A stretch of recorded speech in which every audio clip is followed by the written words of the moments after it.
Hurricanes take on North Carolina in an ACC Coastal Division showdown. Both teams still hoping for an ACC championship. Dave Pasch, Greg McElroy, Tom Luginbill in a bit. And this is a get-off-the-mat game for both these teams coming off devastating losses. North Carolina was rolling until last week. They get trounced at home by Virginia Tech. Meanwhile, Miami was unbeaten, had a lead in the second half against Florida State, but lost because of a blocked extra point.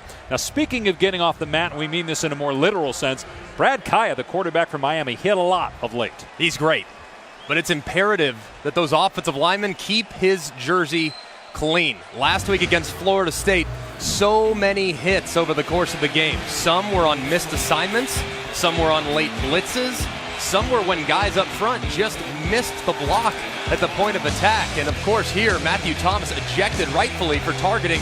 Brad Kaya lost a molar, stayed in the game. Very, very tough individual. This is going to be very important for his offensive line to play very well, because he's going up against an offense in North Carolina that can score some points, Tom Luginbill, and a quarterback in Mitch Trubisky. Yeah, really going into last week, guys, Mitch Trubisky was one of the most prolific passers in all of college football. Got off track under the conditions of wind and rain. Virginia Tech made fewer errors. Don't expect to see that same Mitch Trubisky today. You're going to see timing, you're going to see tempo, and the ball's going to be pushed vertically. Mitch Trubisky should be back into his normal form. And Elijah Hood back for North Carolina. Meanwhile, there was supposed to be some sportsmanship between the two schools going out to midfield to exchange handshakes, but there was some shouting going on between the two. And we also saw, coming out of the locker room about 45 minutes ago, Jamal Carter for Miami getting into it with Malik Carney of North Carolina. North Carolina wins the toss, elects to defer, so Miami will receive. Virginia Tech atop the Coastal Division standings. Miami will play Virginia Tech on the road Thursday night, so a short week coming up for the Canes. Carolina 2-1 in conference play. The other loss was against Mark Richt's former team, Georgia. Pitt is about to beat Virginia to go to 2-1. And the ACC Atlantic Division could be up for grabs if North Carolina State can kick a field goal with 2 seconds left, tied with Clemson. It's a short field goal. If the Wolfpack win that, then it will be Clemson, Louisville with one loss, and NC State atop the division at 2-0. A lot of people think the ACC is the best conference in college football in 2016. They might be right.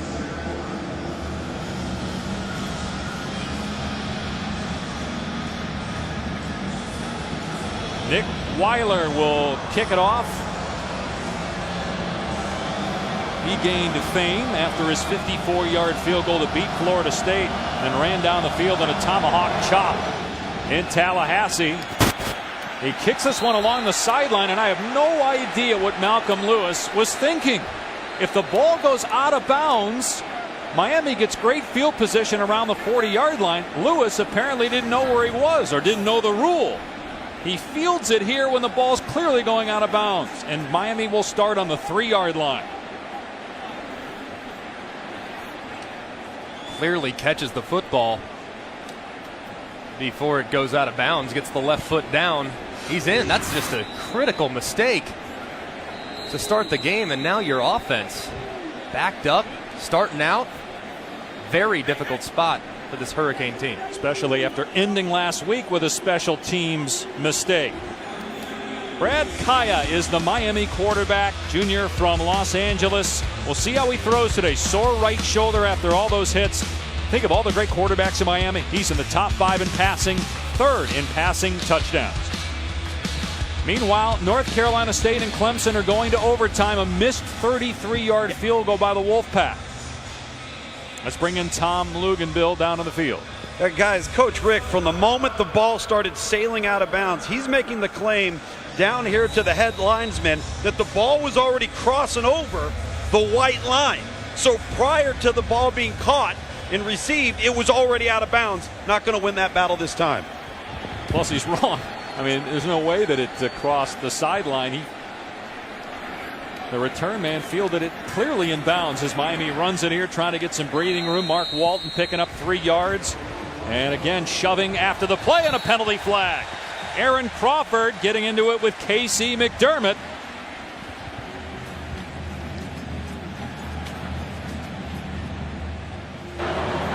Personal foul, offense, number 52, half the distance to the goal. So they saw the retaliation. Aaron Crawford looked like he got the initial push. Blocking through right there. Little shove. You get the sense already, both these teams, North Carolina in a must-win situation to stay alive in the Coastal. And then, of course, Miami still in control of their own destiny, but a very important game as they try to get to their first ACC championship matchup. 2nd and 10 on the 3-yard line. Walton trying to find a hole, and he's to the 7-yard line, picking up 4. Mark Walton averages just under 100 rushing yards per game. He has 8 rushing touchdowns on the season, good for 9th in the country. He's really good, really quick, decisive runner, and he doesn't have to carry too much of the load because they have Joe Yearby, who also splits carries with him out of the backfield. But last week, Florida State shut him down, only 39 yards on 14 attempts. He had only 44 yards against Georgia Tech. Here's 3rd down and 6. It's play action for Kaya, and sidearms it complete to Walton, but he will not get the first down. Wrestled to the ground by Cason Collins, and so Miami will have to punt out of its own end zone, and they will kick it to the most dangerous return man in college football. 7 career punt returns for scores for Ryan Switzer, 1 short of an FBS record. I talked to Ryan Switzer this summer. He said, yeah, 7 count, but it's really 10 because he had 3 called back because of penalty. He keeps doing what he's doing. There's a real chance he'll be the NCAA's all-time record holder for punt return touchdowns. Switzer backing up and dropped immediately at the 42. 49-yard punt. Stacy Coley, who's one of their best offensive players, is the gunner, and he takes down Switzer at the 42. 22-year-old Mitch Trubisky, the starting quarterback for North Carolina, but it's taken a while. The first 2 years he was the backup quarterback. No starts, but did play 21 games. Last week against Virginia Tech, he struggled. Remember, going into that game, some were talking about him in the Heisman conversation, but he threw for just 58 yards and 2 picks in a loss to the Hokies.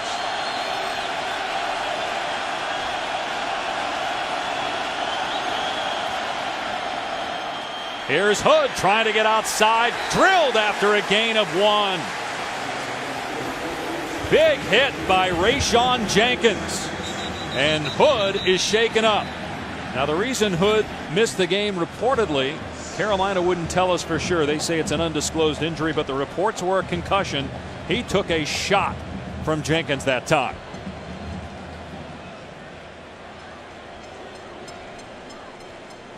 Right in the helmet. And boy, I wonder if that's targeting. Is that forcible contact leading with the helmet, or is it a clean hit? Looks like a clean hit to me. He's falling forward, trying to lead with the shoulder. It is to the head or neck area, and now everything about the targeting rule can be reviewed. Even if it's not called on the field. Even if it's not called on the field. Is that forcible contact to the head or neck area, or leading with the crown of the helmet, making forcible contact? But also you have to take into account Elijah Hood as a runner, not a defenseless player. So falling forward, certainly not a hit that you want to see a lot of, but he's jogging off and appears that he's going to be okay. By the way, Clemson is in overtime now with NC State. That game means a lot to both of these teams. Still hoping for an ACC title.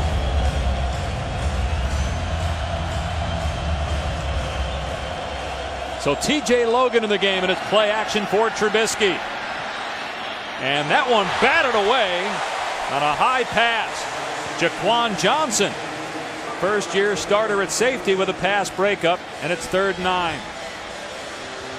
Trubisky completes over 70% of his passes, very accurate, and a better athlete than people realize, just misfiring there and setting up a tough 3rd and 9 against a very aggressive defense.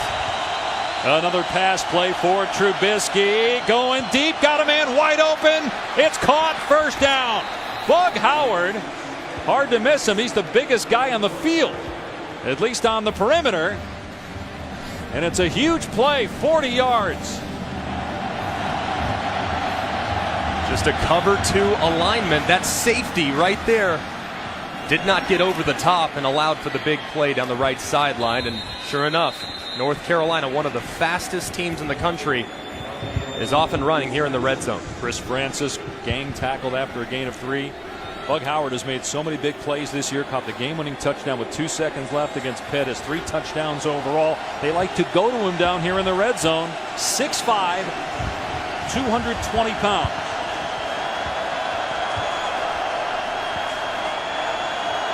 Here's 2nd and 8. Trubisky in the pocket, goes end zone, and it's pulled in, and then at the last second, it came out incomplete. T.J. Logan couldn't hang on. Dangerous pass with a defender. Cornelder looked like he had a better chance to catch it than Logan. Mitch Trubisky down here in the red zone. He's got to understand, look, I'm in field goal range. I don't want to take unnecessary chances. Right here, expect another throw-off play action for North Carolina.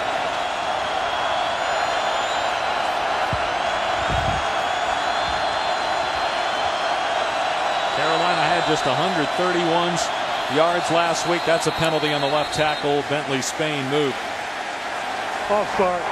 Offense, number 75. 5-yard penalty, 3rd down. But even if Carolina can just get points here, Larry Fedora, his offense was awful last week. Now the weather played a role, but not that big of a role. They only had 131 yards. The weather was far worse in Raleigh than it was in Chapel Hill. It's the worst offensive performance since Larry Fedora took over, the worst at the school since 1999. They got a 3rd and 13 here from the 20.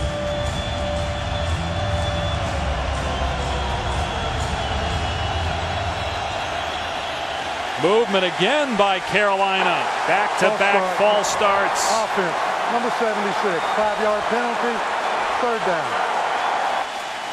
Miami has wanted this team to be back in the national spotlight. Here they are in the top 25. They've showed up in droves. And now Miami, the Hurricanes, have an unbelievable home field advantage here at the Hard Rock Stadium. Clearly affecting North Carolina already. Another penalty flag. North Carolina had too many guys on the field.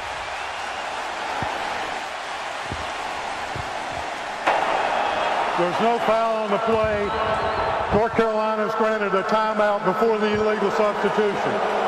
North Carolina's first timeout. Carl Tucker was racing off the field to avoid a 3rd consecutive penalty. And so a timeout called by Larry Fedora. Manny Diaz in his first year here at Miami as the defensive coordinator. He was at Mississippi State last year. This is a defense that's 5th in the country in fewest points allowed. They lead the country in tackles for a loss. They attack. Manny Diaz knows the culture around the Miami defense. He's got a lot of guys. There is some veteran leadership on this defense, but they haven't played a lot. Some of these guys are juniors and seniors, but they're only starting for the first time. Trying to recreate that attacking style defense that we know and love from these Miami teams of past. Yeah, he loves those guys, Quarterman, Pinckney, and McLeod. Even though they're true freshmen, they got a good feel for what he's looking for. 3rd and 18, and here they come. Trubisky lets it fly. Overthrown. Intended for Mac Hollins. It's 4th and 18.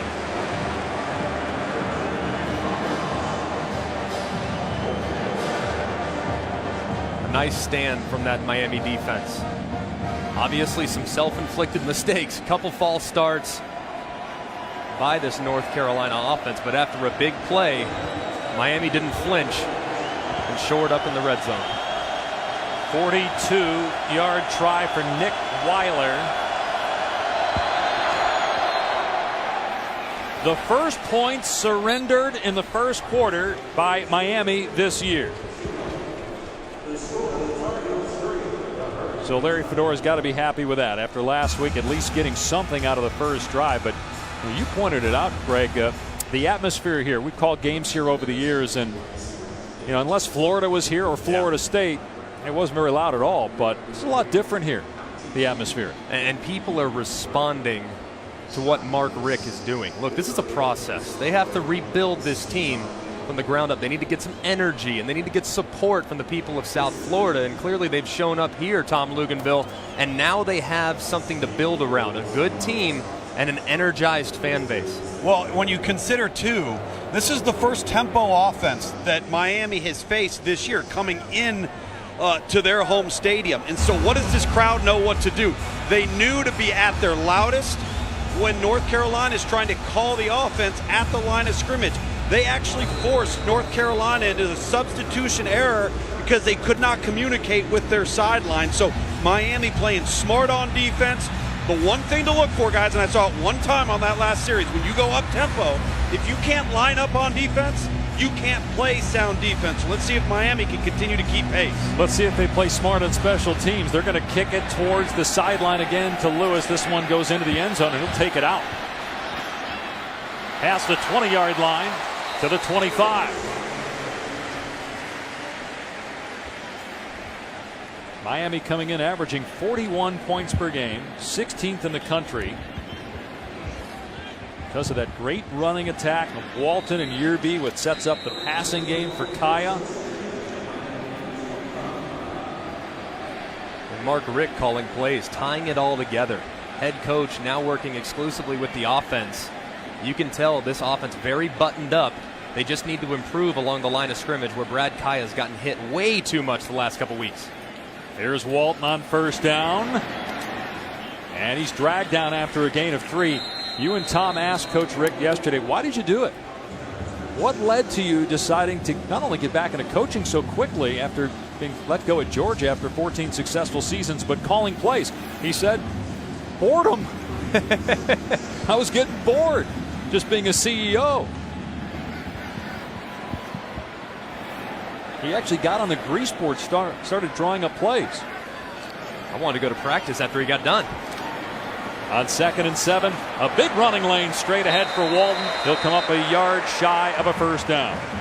Clemson just knocked off North Carolina State in overtime. The Wolfpack had a chance to win it. They actually made a field goal at the end of regulation, but a timeout was called by Dabo Sweeney. NC State then misses a 33-yarder. It goes to OT, and the Wolfpack lose. Miami gets the first down with Walton straight ahead on 3rd and 1. You know, Greg, Mark Richt, when he got on that board, what did he draw up for us? He drew up RPOs, run pass options. So far in the first 3 plays, that's exactly what Miami's doing right now. They're spreading out North Carolina thin, getting the numbers advantage in the box, and they're very easily dictating their run pass option just by formation. Brad Kaya doing a good job executing this early in this drive. And Tom, North Carolina has struggled against the run so far this year because of a lack of continuity up front. Not surprised they're trying to take away one of these things in the RPO game. Walton popped at the 40-yard line. Holcomb and Green team up on the tackle for Carolina. Gain of 3. This North Carolina team has been riddled with injuries. They've had guys missing a game. Gene Chizik, the defensive coordinator, said, I go in. I'm not sure who's going all the time because they've been so banged up. Now they're finally getting healthy and hoping to have better performances. They'll keep it on the ground as Walton gets the first down past midfield. Mark Walton, a sophomore from here in Miami, 18 touchdowns in 18 career games. We saw him against Appalachian State go for 80 yards on the first play from scrimmage. And he's not huge at 200 pounds, but on that particular play against App State, he bounced off a guy at the line of scrimmage. And after contact, took it to the house. So first down for the Carolina 49. It's Walton to the left. Driven to the ground, but after a gain of 6 inside the 45-yard line. Tom, looking at this North Carolina defense, they miss a lot of tackles. They're in the right spot. They're coached well, but the execution isn't always there defensively. And I think a little bit of that is a result of the lack of continuity you referenced and a lot of youth. They've burned a couple of red shirts in the last 2 weeks trying to get guys on the field. So you got guys thinking tough to execute full time. Yearby, the number 2 running back who wears number 2, won't get the first down. That's his first carry of the day. Walton already has 8 rushing attempts in this game. Going to be third down and about 2. Right here on the 41-yard line, you got to think probably 4 down territory, so 2 chances to get it here if Miami stops short here. And they get the first down with Yearby. Joe Yearby averages 72 yards per game this season. He did not score a touchdown last week. That's the first time this year that he did not get into the end zone. He and Walton, one of the best tandems in college football, no doubt, at running back.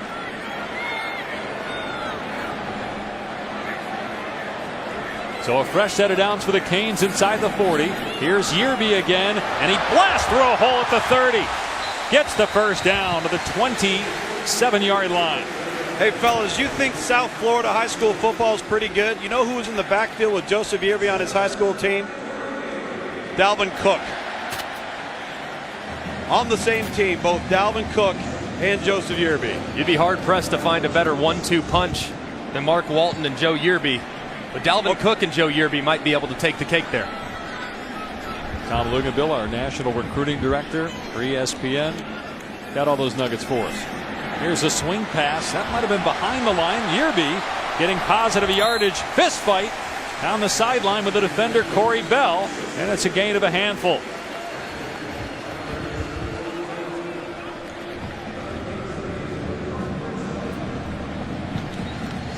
A nice drive here by Miami. They get closer to the red zone.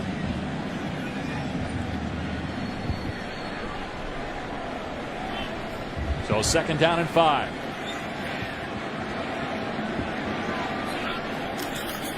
They'll keep it with the run game. Walton grabbed, and he's short of the marker. Third down coming up for Miami.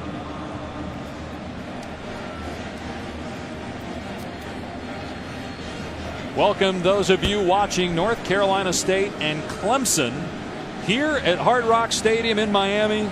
The Hurricanes trailing the Tar Heels early on 3-0. Nick Weiler, a 42-yard field goal set up by a Mitch Trubisky 40-yard pass to Bug Howard.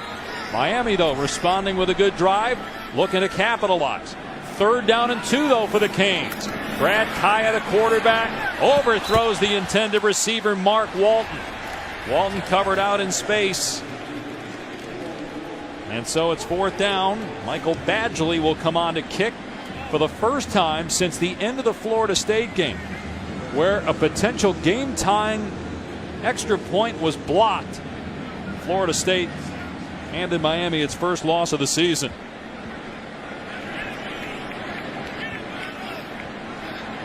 .36-yard attempt, and that one's blocked.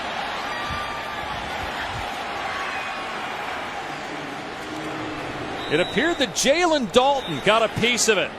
Boy, you work on it the entire week in practice about guys getting through clean to block kicks. And you can see it there, penetration from Jalen Dalton, and Miami comes up with zip.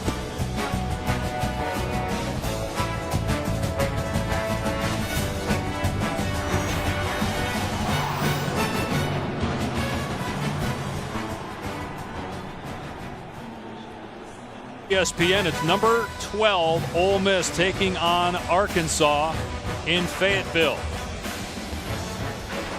Ole Miss looks like a really good football team despite having 2 losses this year. Meanwhile, a blocked field goal by Jalen Dalton. It remains 3-0 Carolina. Here's Ryan Switzer. His 50th catch of the season, picks up 2. Let's look at the field goal one more time.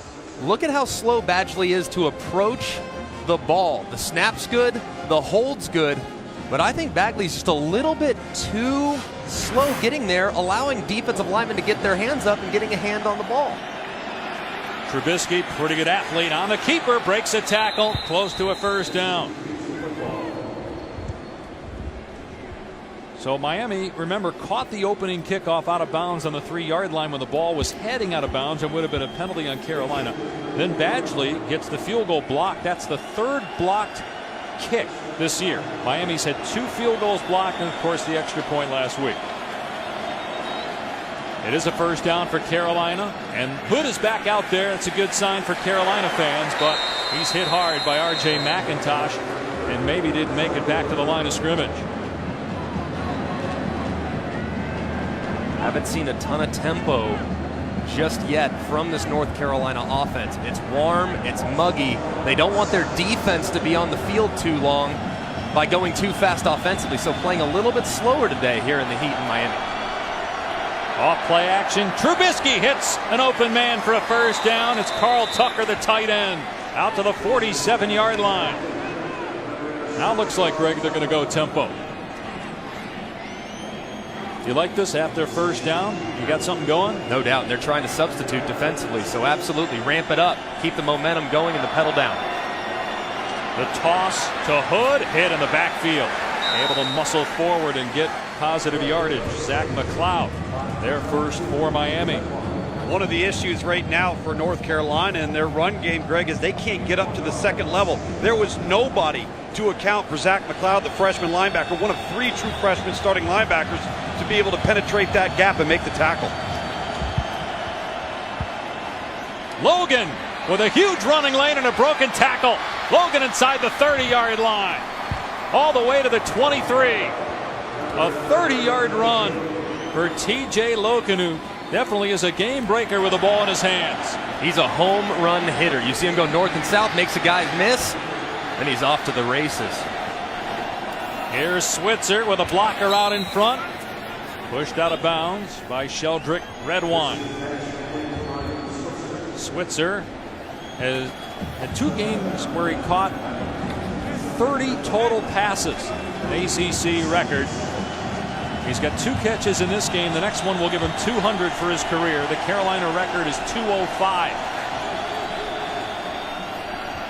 Logan cuts it upfield. Dropped at the ankles at the 20-yard line by Michael Pinckney. We got a stoppage of play here with an injured Miami player. 3rd down coming up, but it's Cortell Jenkins, the injured Hurricane. Back in a moment.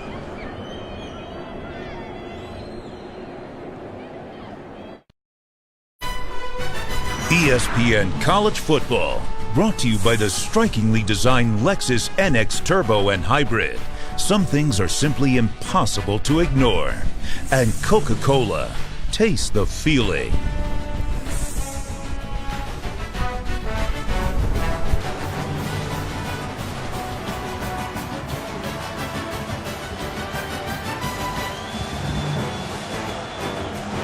Periods of rain, periods of sunshine, just a typical October Saturday with Miami and North Carolina doing battle here late first quarter, and a 3rd and 6 for the Tar Heels. No Ryan Switzer in the game for the Tar Heels here. Austin Kroll in here on the bottom slot, who's his backup. Tar Heels bring pressure. It's a screen for a first down and more to Howard. He makes it to the 5-yard line. We talked about Bug Howard being a red zone threat, but a lot of times those are on fade patterns. That was just a simple screen as they go up tempo again when they get the first down. Here's Logan. Met at the point of attack. Down to the 2-yard line.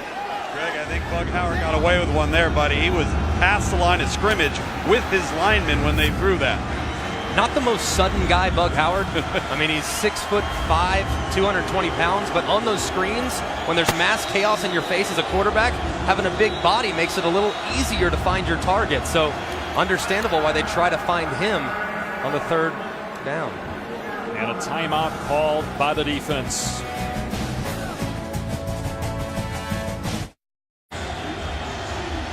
Second and goal on the 2 for North Carolina. Trubisky 4-4 passing on this drive.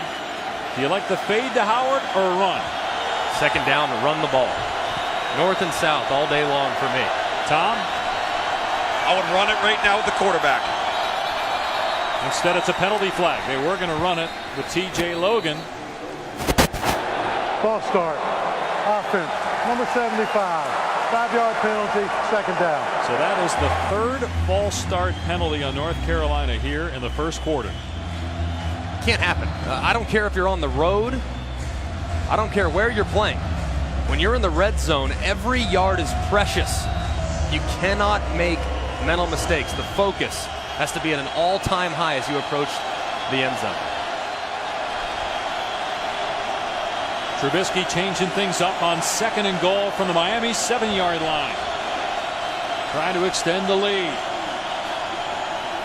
Trubisky on a design quarterback draw. Met in the hole. Brought down by Rayshawn Jenkins, Miami's leading tackler. It's a 2-yard pickup. Third and goal from the 5. Good play call there.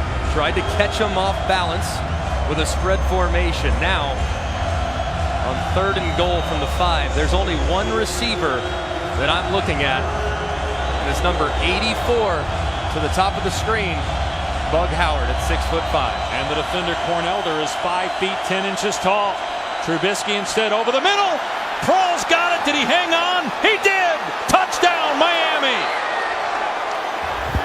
Prohl got drilled by a linebacker, Shaq Quarterman, but hung on to the ball.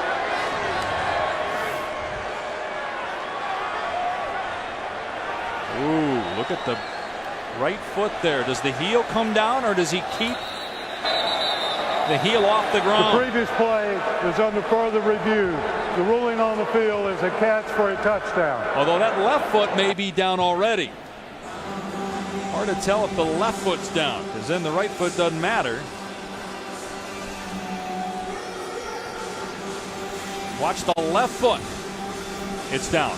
That's a touchdown. Great awareness. He's actually got both feet down. Yeah, he did. And dude, Quarterman at 240. Prohl is about 180. Popped him right as the ball arrived. That's a great job to hang on to the football. Just like his daddy, Ricky Prohl, used to do that in the NFL. Now coaching with the Panthers.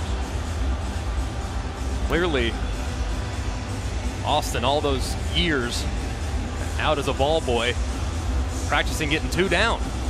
Well done. And a great play call. After further review, the ruling on the field is confirmed. Touchdown.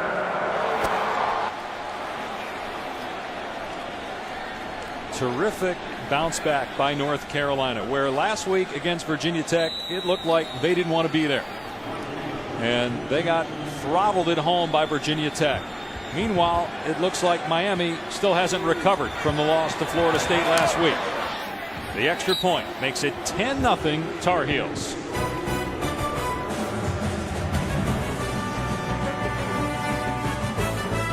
BC. Heisman hopeful J.T. Barrett, number 2 Ohio State in Madison to take on Wisconsin. 8 Eastern, 5 Pacific on ABC. Urban Meyer says his defense has been great, but his offense still has work to do. What do you think?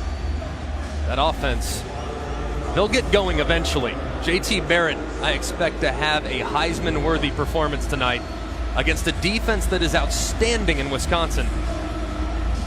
I think Ohio State wins that one big. The only thing is it's a night game in Madison. Crazy things happen at night in Madison as they go for the onside kick here. How about this? And it's recovered by Carolina, and it went 10 yards. Mac Hollins with the recovery for North Carolina. And how about that call by Larry Fedora?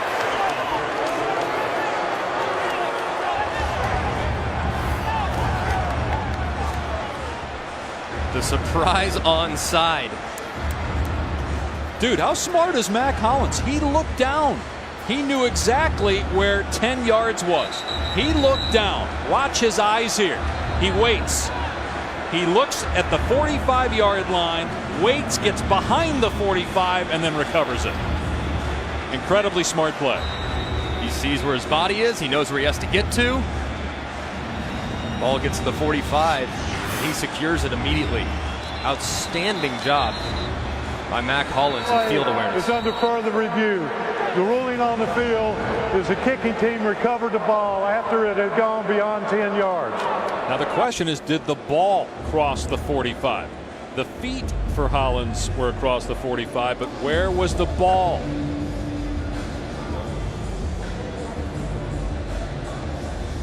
So again, if he touched the ball before the 45-yard line, Really close. from that angle it looks like he's touching it before, but is it indisputable? It doesn't look indisputable to me. From the angle that we just saw, it looks as though the plane at the 45, the nose of the ball has crossed it. Tell you, Greg, his feet are beyond 10 yards, but where he touches the ball with his body along the plane is not. I don't know, Luke's, again, we have, just looking at the replay, I mean, it's awfully close. It is. It's hard to tell. If the ruling in the field was that he touched it before 10 yards, I think it would stand, because there's not enough video evidence to overturn the ruling in the field. And again, we have a collaborative effort with Game Day Operations Center involved here. He's talking with replay official Bill Hanlon. So they got a lot of sets of eyes on this.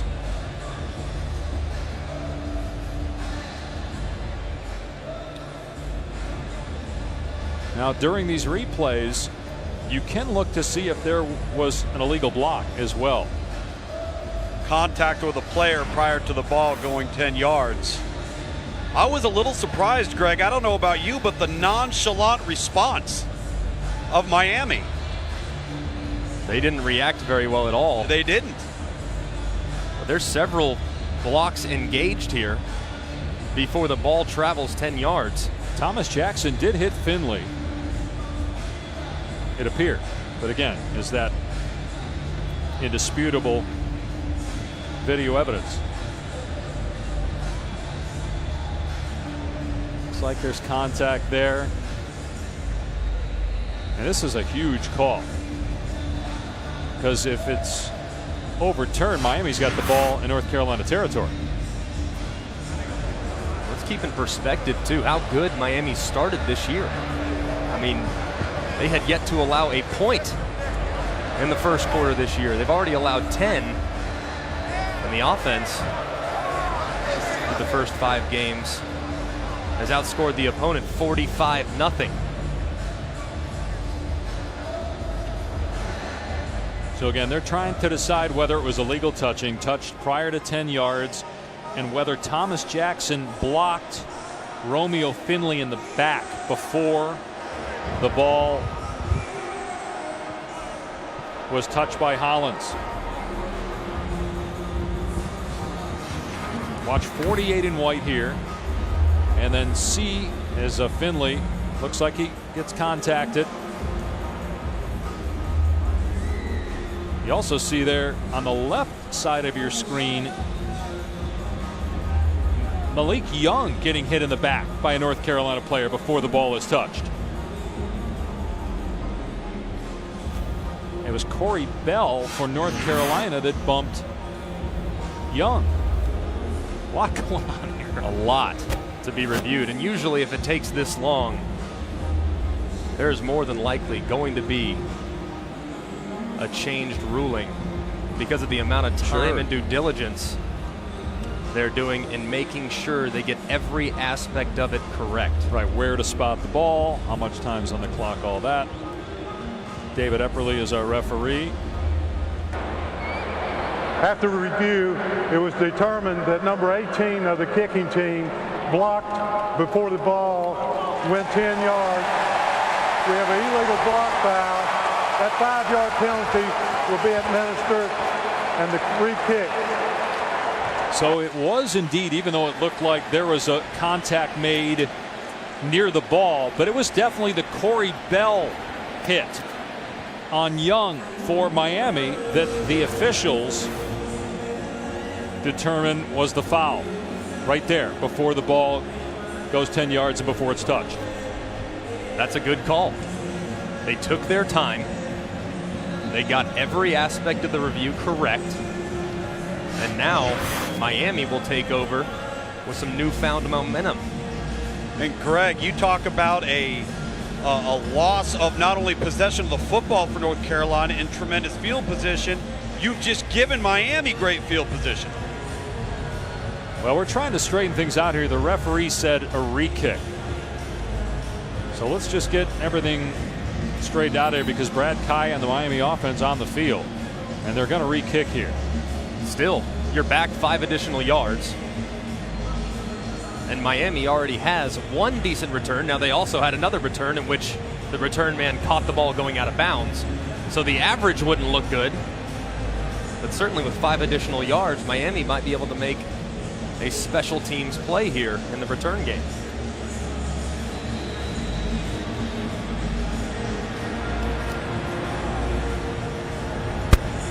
Travis Homer is deep now for Miami along with Malcolm Lewis. It's 10-0 North Carolina. Mitch Trubisky with a touchdown pass, his 14th of the season, just 2 interceptions. They will kick it deep this time. And again, angle it toward the near side. It's a touchback, though. Miami will start on the 25. Here's Cassidy Hubbard. Thanks, Dave. Taco Bell Studio update. Alabama and Tennessee with Bama up 7-0. Josh Dobbs picked off on a blown screen here by Ronnie Harrison. A 58-yard pick six. Alabama's 10th straight game with a non-offensive TD. Tied up 14-0 in the second. Dave, Greg. On the way over here in the car, Lugs and McElroy are saying Alabama's going to roll, and I jump in and say, I think this is Tennessee's year to get them. That's why you're the analyst. The pencil neck play-by-play guy will do his gig here on 1st and 10 from the 25 for Miami. And they're going to run. No, it's a play-action pass and a dump off to Chris Herndon. Running room down the sideline. He's bumped out at the 47-yard line. 22-yard pickup. Beautiful skills by Kaya with the fake. Beautiful ball handling. That's very advanced. Seldom do you see college quarterbacks that focus on the details that much to make it look so much like a handoff that the entire defense is fooled. Even our play-by-play guy was fooled quickly. I was too, but you had to talk before I did. Thanks for throwing me under the bus. Keep your head on a swivel, Dave. I'll get the two of you later. Just wait. That's a tease for what we have coming up later. Another play action and another open receiver. It's David Njoku. You talked about the advanced ball handling skills of Brad Kaya. Well, you got a veteran head coach that works with quarterbacks in Mark Richt. His son John Richt is now the quarterback's coach. It's his first real job. And Mark says he's doing very well at it, working with the veteran Brad Kaya. Play fake again, and the fullback Marquez Williams couldn't hang on. We asked Mark, okay, so what does John call you? Does he call you coach? I mean, Tom, you worked with your dad, Al. I know you called your dad coach. He said, no, he calls me dad or pops. I know it. I think I still call my dad coach. You know, it's such a fun dynamic, though, to go to work and to be in that competitive environment and to be a young coach. And in the case of John Richt, to coach a guy like Brad Kaya, I can tell you this. Good players make young coaches really good coaches. 2nd and 10. Walton to the 31-yard line. Man, they are moving Carolina off the line of scrimmage. 3rd down and short coming up.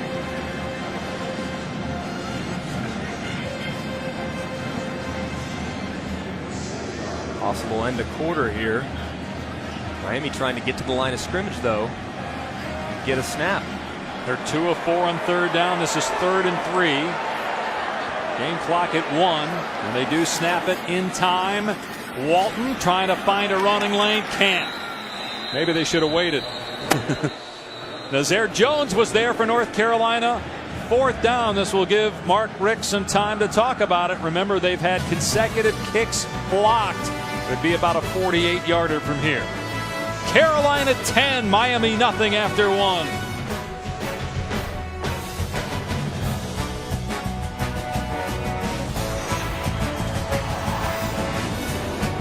on ESPN. With Greg McElroy, Tom Luganbill, Dave Pasch in Miami. An important game in the ACC Coastal Division race. Miami trailing at home 10-0 after losing at home a week ago against Florida State.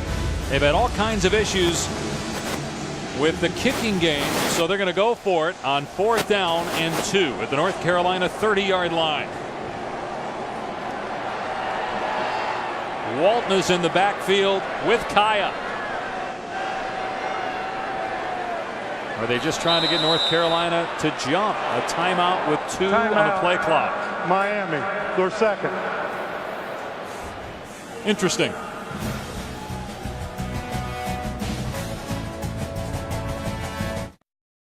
Miami on a critical 4th and 2. Look at the shot clock and then look at the blitzer coming off the weak hand side.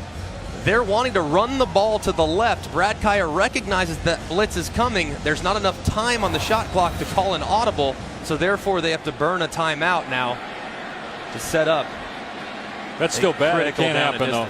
It can't happen in that situation off the timeout. A play action for Kaya on 4th down. Has a receiver. It's caught. Njoku, the tight end. That was a money throw that time by Kaya. And they're at the 18-yard line. Very good throw. Lead the receiver. Receiver has the yards to gain. You get a fresh set of downs now in the red zone. Play fake for Kaya. Into traffic. And the ball comes out at the 10-yard line. It's ruled incomplete. Njoku got sandwiched by a couple Tar Heels. Couldn't hang on to the ball. But going back to what happened there prior to the commercial, it's again hard to tell whether he had possession or not. Looks now he didn't have it there. Even if North Carolina did that and Brad Kaya, pass interference was called on the offense. So a penalty on Miami. How was Miami not prepared, though, after the timeout for North Carolina to do something like that? They got to the line of scrimmage. There was 8 seconds on the play clock. And they tried to get the perfect play called. And understandably so, on 4th and 2, you can't take chances. So it's better to burn a timeout than to run a play that could be set up to fail. And Greg, did you notice when they ended up going for it on 4th down and then the subsequent down after, they just lined up actually the exact set they're in right now, 21 personnel, and they just ran the play call.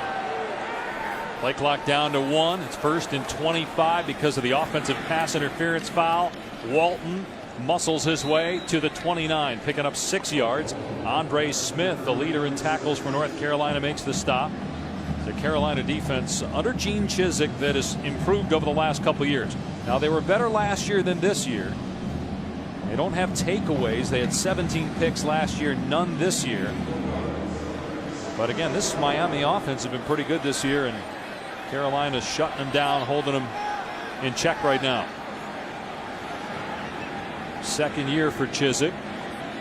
The most improved defense last year in 2014. Trying to set up the screen to Walton, and that thing was blown up from the beginning. You had Mikey Bart in the backfield giving Kaya problems. 3rd and 21. Going back to that pass interference, you just can't have it. North Carolina so far defensively this year have allowed 18 rushing touchdowns. That's 123rd in the country out of 128. Now you back yourself up. You take away any opportunity to run the football. Tried to get a screen, nothing going. Now you're in an impossible 3rd and 21 situation. And because of the kicking situation, are you in 4-down territory? Kaya gonna fire it deep. Overshot the intended receiver, Njoku. It'll be about a 47-yard field goal try. Now, Badgley certainly has the range. He had a 57-yarder last year.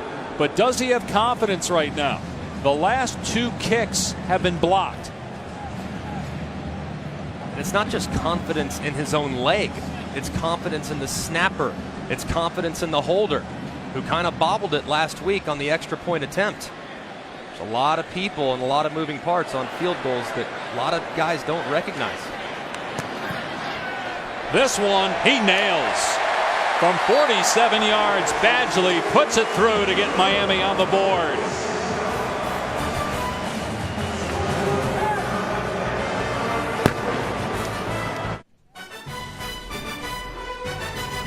ESPN College Football, brought to you by Progressive, making it easy to bundle your home and car insurance. And the new Volkswagen Golf All-Track, soon to be everywhere.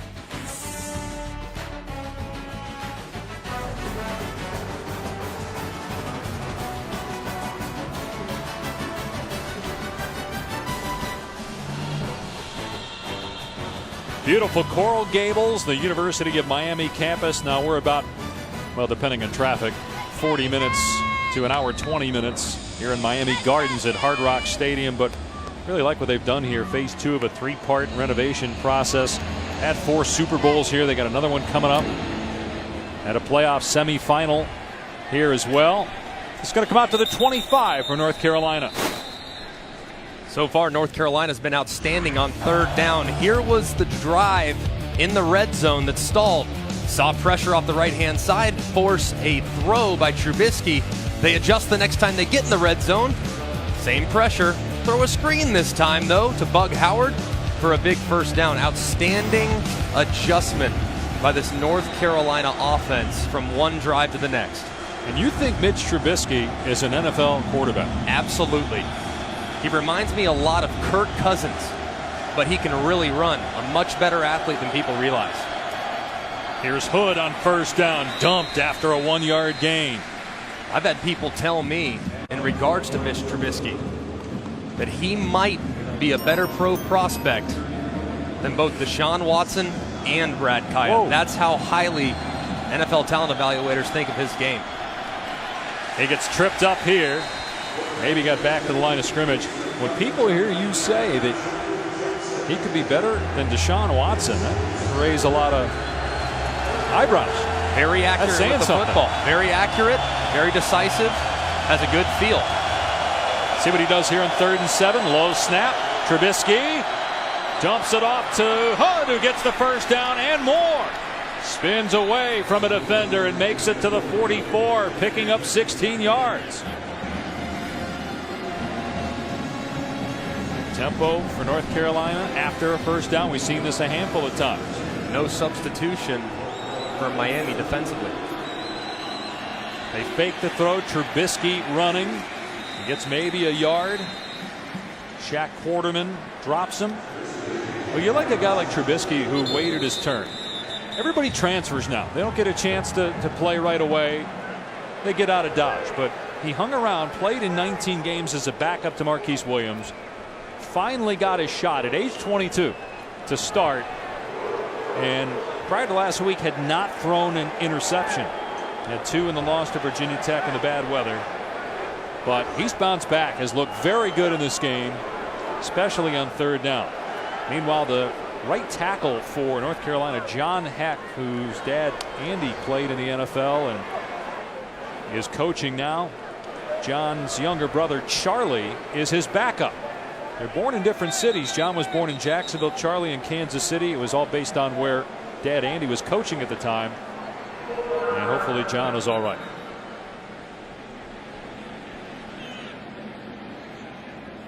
North Carolina without its longest tenured offensive lineman, left guard Caleb Peterson. Now they're down John Heck. And watch Heck as he collides with teammate RJ Prince here. Watch. Oh man, as Heck goes down, holding his head immediately. So William Sweet, a redshirt freshman from Jacksonville, is in now at right tackle. Trubisky to run. And he's got a lane into Miami territory, past the 40 to the 35-yard line. That's a 20-yard run by Trubisky. Really smart play call right there. New tackle. I think the Miami defense is pinning their ears back. All of a sudden you change the pace with the quarterback drop. Quick throw. Switzer picked up and body slam. He did hang on to the ball, but Corn Elder dropped him for a loss. Corn Elder, he's seen that one this week with the scout team. Fantastic tackle. Great recognition. Lead with the shoulder, wrap up. No chance of getting out of that one. It's a 3-yard loss. Maybe that'll get the defense going for Miami. Hood, another tackle for a loss. That was Michael Pinckney in the backfield. Boy, these guys, I know they're young, Pinckney, Quarterman, and McLeod, but they look like Miami linebackers used to look. How they play, how they run. Imagine they'll be bringing the heat again here.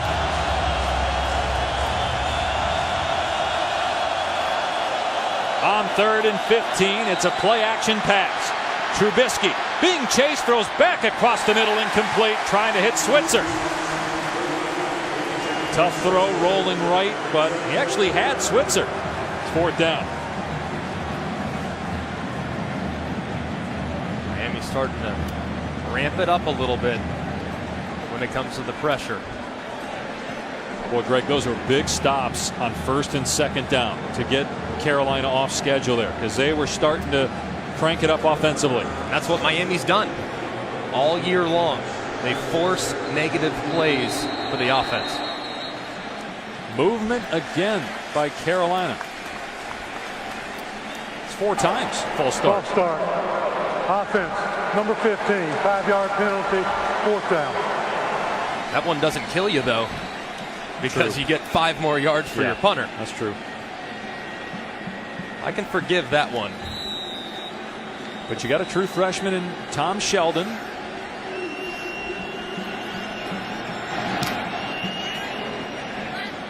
Barrios moving to his left, and the fair catch made at the 10. So to your point, it ends up working out better for North Carolina. 2 QBs in a pass segment the last 2 weeks, hitting the crossbar from 25 yards. I won in the hurricane last week in dry weather. It was about 95 out there. I said, you know what? Can I make it 2 in a row? Take that, McElroy and Lugs. 2 in a row, baby. Some of my best throws were actually throwing it at you, though, as you celebrated. I must say, Lugs, we got to pick it up, bud. When are we throwing into buckets again? Enough of this crossbar nonsense. It's all about the touch. Warren Moon was very jealous with that spiral I threw in the last one. Miami goes back to the ground game in year B, and no gain on the play.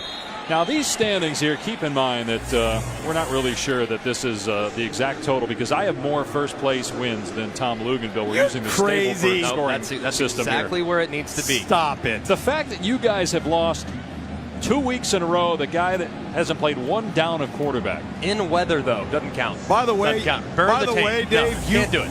Dave, you are the perfect example of why a spiral doesn't matter. It's just the end result. That is absolutely right. Way to apply it to football. Thank you, Okay, Lugs. there you go. Dynamite. That's where he gets his props. All right, buckets next week. Extra points for the poncho in the Hurricane, correct?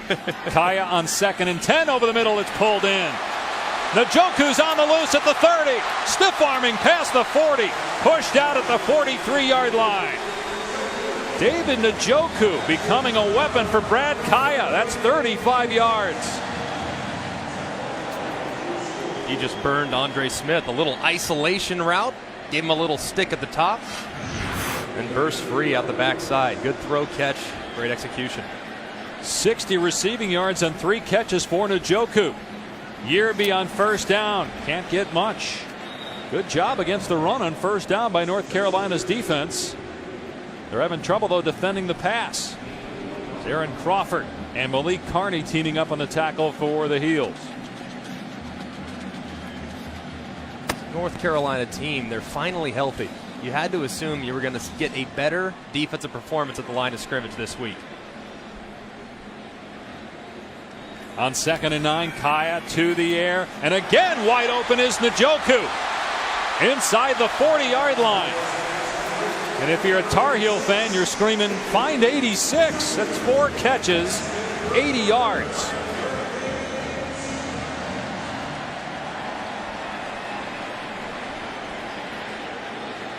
Njoku, a sophomore from Cedar Grove, New Jersey, had 10 catches coming in to today, 4 in this game. And they're inside the North Carolina 35. Looking to tie the game perhaps on this drive.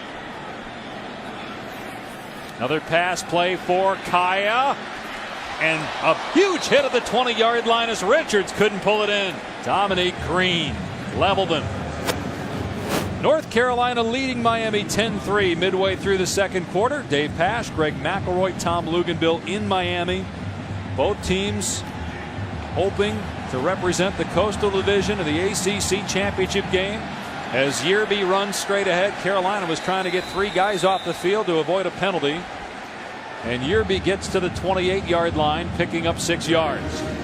Remember, Greg, what I said earlier about getting lined up. North Carolina can't get lined up. Now we're getting tempo from Miami. 3rd and 4. Yearby off the right edge, planted short of the line to gain at their 25. Miami's got to go for it here, right? The way their kicking game has been. Absolutely. You just saw North Carolina make some adjustments, though. They just moved their entire defensive line off the field, so you would have loved to have keep getting tempo and go against a worn-out defensive line. But now, fresh bodies for the Tar Heels makes this 4th and 2 just a little bit tougher. Badgley did make a 47-yarder on the last possession. And maybe Miami is going to call its final timeout here and discuss it further. Dave, it looks like they are. I'm watching Mark Richt right now. He's leaning over with the head linesman to let him know as this play clock goes down exactly what he'd like to have to discuss it. I'm not sure, though, why you would use your last timeout with 7.5 remaining in the half.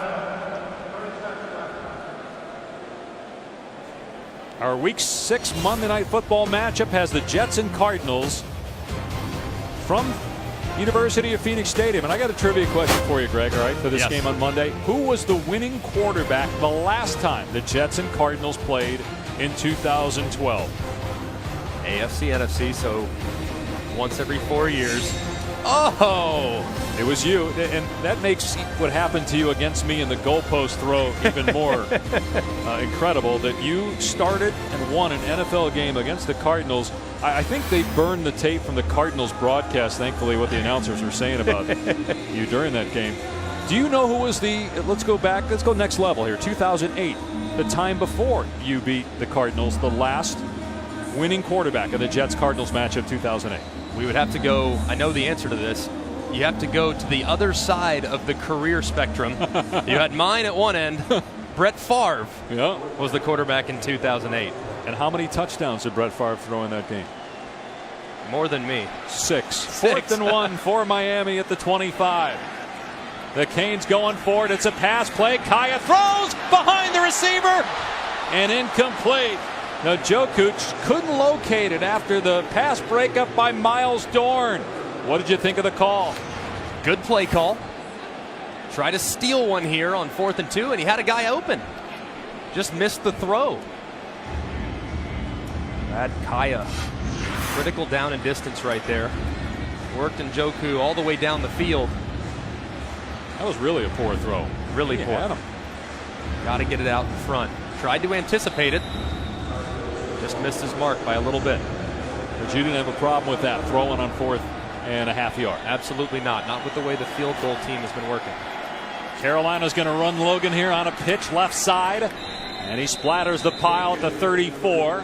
Picks up 9 on the play. Starting to see a little tempo now from North Carolina. They fake the pitch, and Trubisky finds running lane straight ahead. That middle of the field has been open for Trubisky to run. He picks up 8 yards there. He's rushed for 38 yards on 6 carries. Very good athlete. Trubisky, that was a terrific throw to Austin Prohl. He was getting hit, looked like he had to change the arm where he wanted to throw the football that time. He had to drop it down a little bit, and he still fit that in there. He did. That's advanced. Dropped his arm. He's an over-the-top delivery guy. Dropped it down to 3/4 and got a good completion on the sideline. 2nd and 3, the toss. Logan is spun down in the backfield by Demetrius Jackson.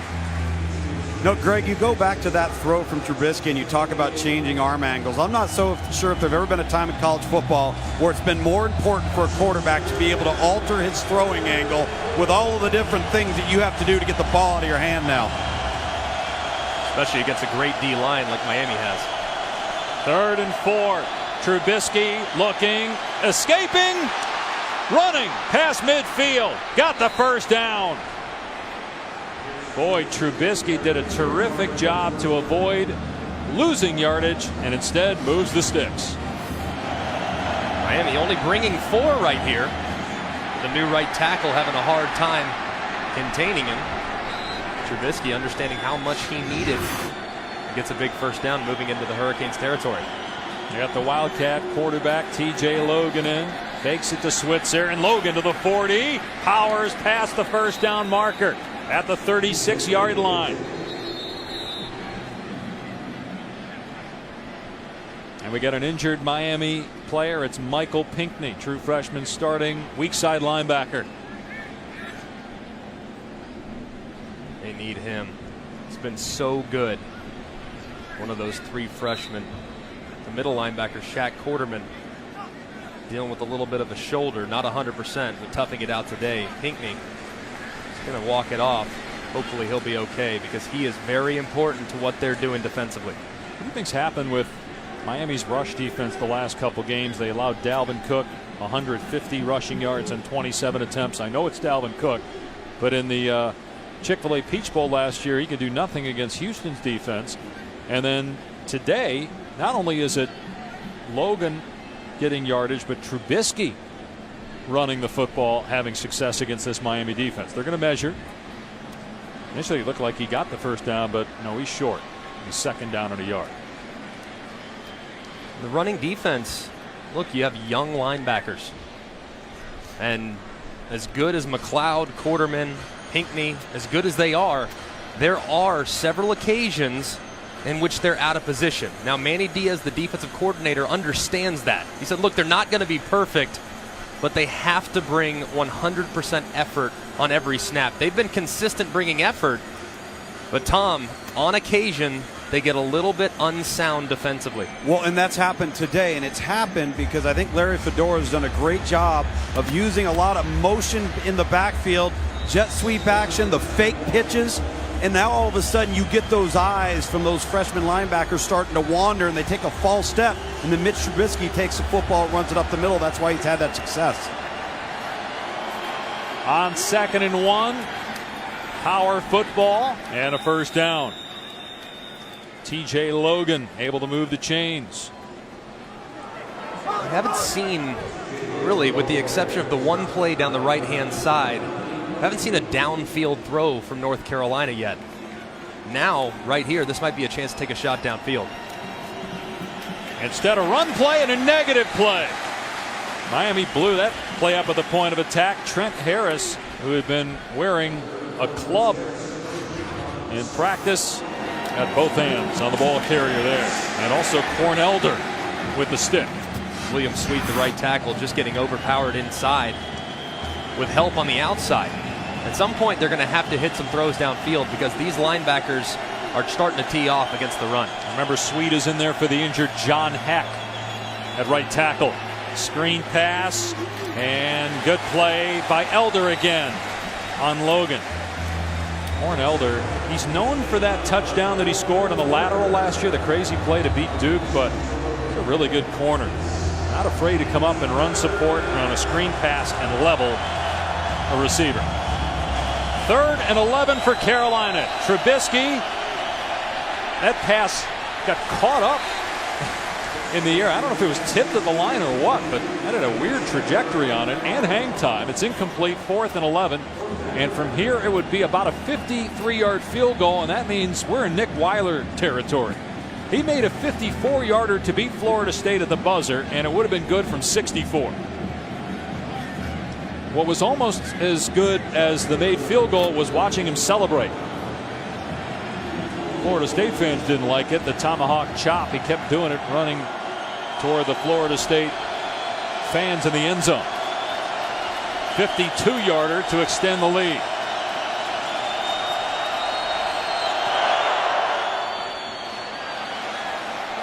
And this one is good. Weiler does it again.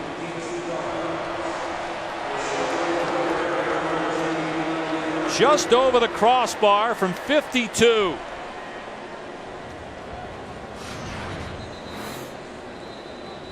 Good snap, good hold. Look at the end over end. Not real pure. He didn't get all of it, but it was good enough. for Weiler to drain. 52-yard bomb.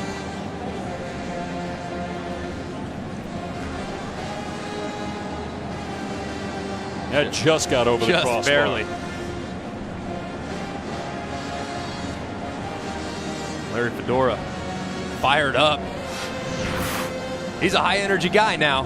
He's burning off those energy drinks, Greg. Yeah, he is. And again, that field goal against Florida State, that was the longest go-ahead field goal in the fourth quarter against a ranked team in 10 years. And the fact it was in Tallahassee. Then they lost last week to Virginia Tech, ending a streak of 10 consecutive regular season wins in the ACC. Most people have no idea Carolina went 8-0 in conference play last year, won 11 games, lost to Clemson in the ACC championship game. Kickoff fielded at the 4-yard line by Lewis. Makes it to the 26. A penalty flag is down.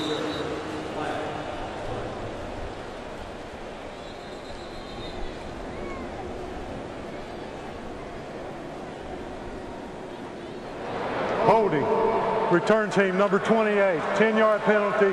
First down. Celebrating its 12th year, sponsoring the Good Hands Field Goal Nets, Allstate makes contributions to participating universities' general scholarship funds. For each field goal and extra point kicked, to date, Allstate has contributed millions in scholarship funds. So, guys, is this about how you thought this game would go? I'm surprised it's this low scoring.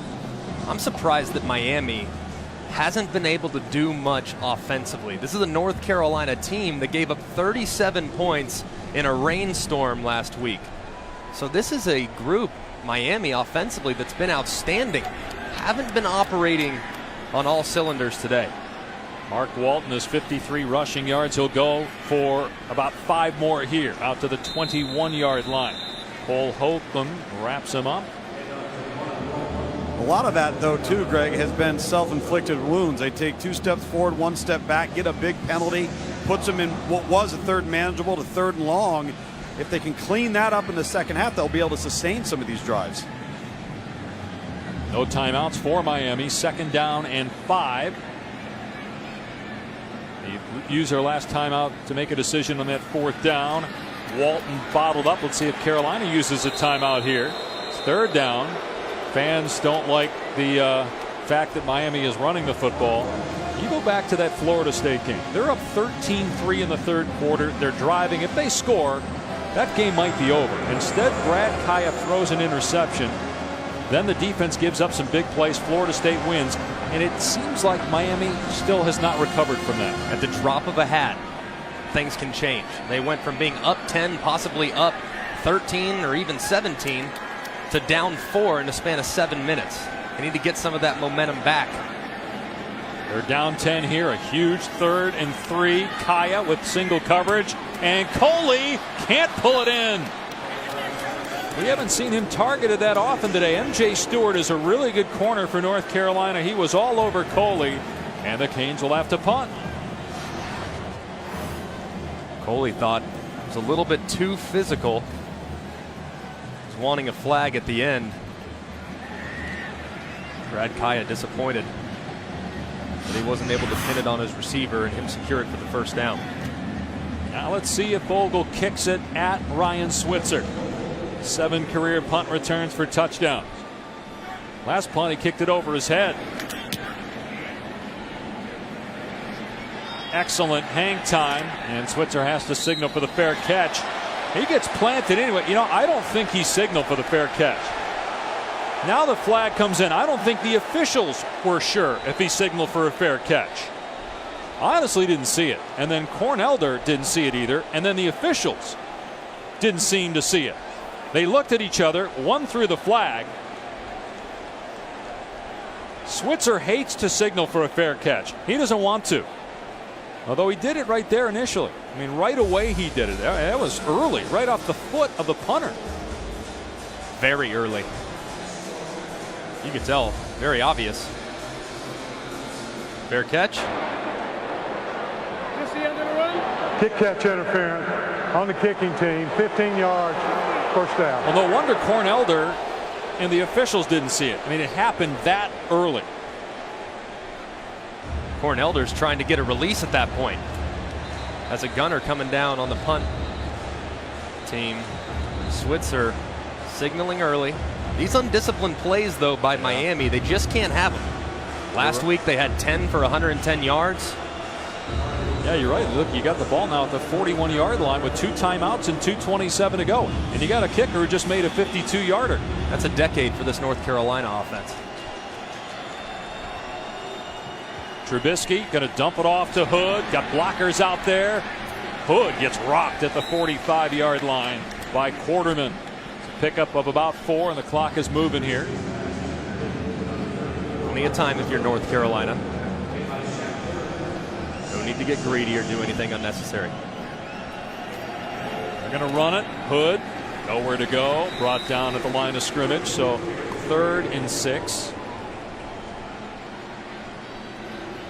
There's an injured Miami player. That's going to stop the clock here. Demetrius Jackson is down.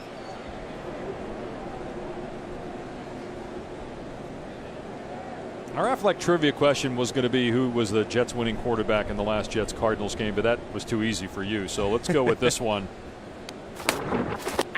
Since 2000, Miami has 29 first-round draft picks in the NFL draft. That's the most. Which school has the second most since 2000? 2000.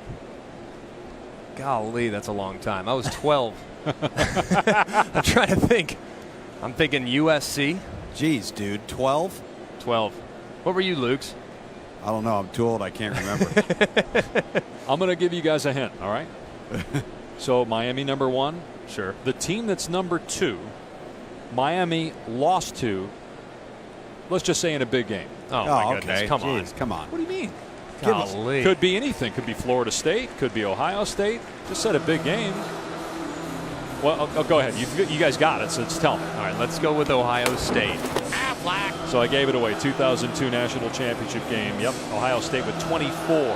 And they had 16 last year. It felt like 16 was really 5. Half the draft? Yeah. Apparently Ohio State's still pretty good with all those guys getting picked in the first round. They got Wisconsin tonight on ABC. Here's 3rd and 7. There was movement. No flag. Trubisky throws deep. Oh, man, there's a guy wide open. It's caught by Hollins inside the 10 at the 7-yard line. We said last drive, this Miami defense getting a little bit greedy and caught up in what's going on in the backfield. One of these downs, North Carolina is going to take a shot. You see Mac Hollins, great route, climb on the defender's toes, high point the ball, and a big play here for the Tar Heels. Redwine looked like he thought there was help. He was thinking Cabernet. Instead, it was Merlot. Wildcat sits, okay, just here a little slow. Logan going to keep here on 1st and goal. Plunges forward to about the 2. Again, Carolina has 2 timeouts, but they're not going to use them down here just yet. Let that clock run as Hollins hurt on that catch. Sticking with the Wildcat. Downhill rushing attack. They bring Switzer in motion and a penalty flag. Another false start on North Carolina. False start. Offense. Number 68. 5-yard penalty. 2nd down. 5 false starts, 7 penalties in all for North Carolina here in the first half. Yet a 10-point lead and looking for more. And in the red zone, again, as soon as they get close, you have to understand as an offense, it's going to get a little louder. Those last couple yards are the toughest to gain. But it's not like this is false start field, Seattle here. I mean, it's loud, but stadium's 2/3 full. Still, it's a lack of concentration for the North Carolina offense.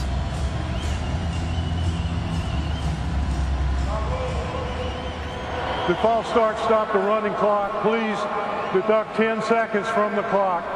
Start on my signal. Yeah, when you have a 10 running seconds. clock, Thank you. any penalty that stops the clock means there's a 10-second runoff, which at this point, North Carolina really Not much of a impact factor. Yeah, not much of a factor with the runoff. Trubisky on 2nd down, fires. Caught, but not getting into the end zone. Howard on the catch. Do you use a timeout here? You've got 2 of them. It's 3rd and goal, and they will.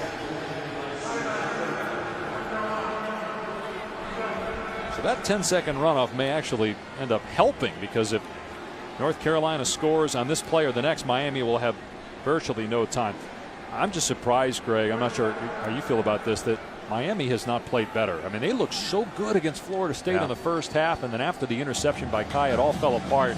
And from the get-go, with the poor decision to field that kickoff that was going to sail out of bounds, it never got better here in the first half of the Canes. Yeah, and I think that this has been something they've dealt with. I mean, losses to Florida State, they haven't been able to just put that game away. It's been the last few years.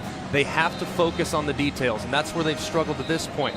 Mistakes, like you said, self-inflicted wounds when it comes to false starts and penalties, catching a ball as it's going out of bounds, and they just haven't executed. Inaccurate passes from Brad Kaya, a couple bad decisions from him. Let's not put it all on the offense either. This defense, this is nowhere near the level of execution that we've seen from them through the first 5 games of the year. But Carolina's offense has been terrific too. 264 yards as Trubisky rolls left on 3rd down and goal. His pass is caught for a touchdown by Switzer.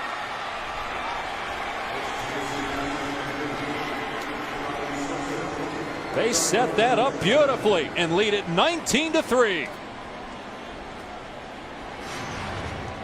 This play's called Q9. Quarterback 9 with a little sprint left option. And Switzer's so quick. When you're one-on-one, it's so difficult to cover him. They did the best they could defensively, but just a better throw and a better route by the quarterback and the wide receiver. Look for a second like they might go for 2. Snap a little high. Point after is good. 20-3 North Carolina. Today's Good Hands play brought to you by Allstate. This is how North Carolina got in position to get the field goal. This is a chunk offense. They want to make big plays down the field. It's all predicated off play action. They kind of lull you to sleep, and then sure enough, Mac Hollins hits the Jets and goes right by the Miami defender. And then look at the accuracy. That's pretty well covered for the most part by Jaquan Johnson. Just a better throw, better route. If you hit that Q9 sprint option play on time, it's virtually impossible to cover. So what's the 9? I assume Q means quarterback. What's 9? Q8 is to the right, Q9 is to the left. Sprint left option, sprint right option, but in a 2-minute situation, or if you're in no huddle, you refer to it as Q8 and Q9.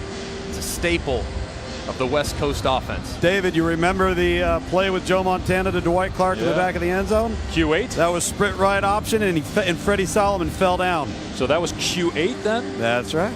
Okay. What year are you guys talking about? About 10 years before you were born. Actually, about 15. When I beat you guys in the quarterback throw, I was running Q7. Hey, your stationary goalposts only live in your imagination.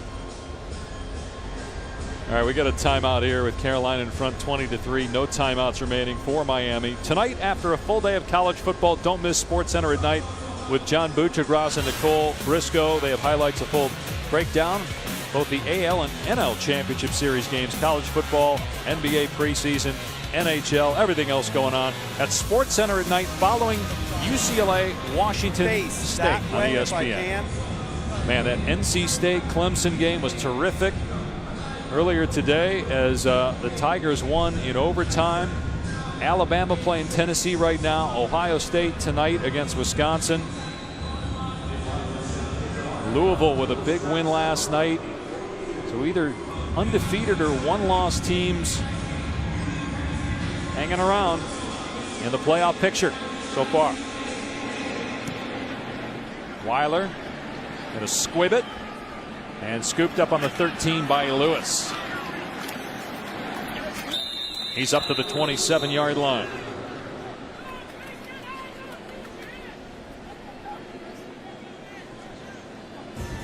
If you're Miami, though, you go to the half, you say, look, we got to get the run game going a little bit.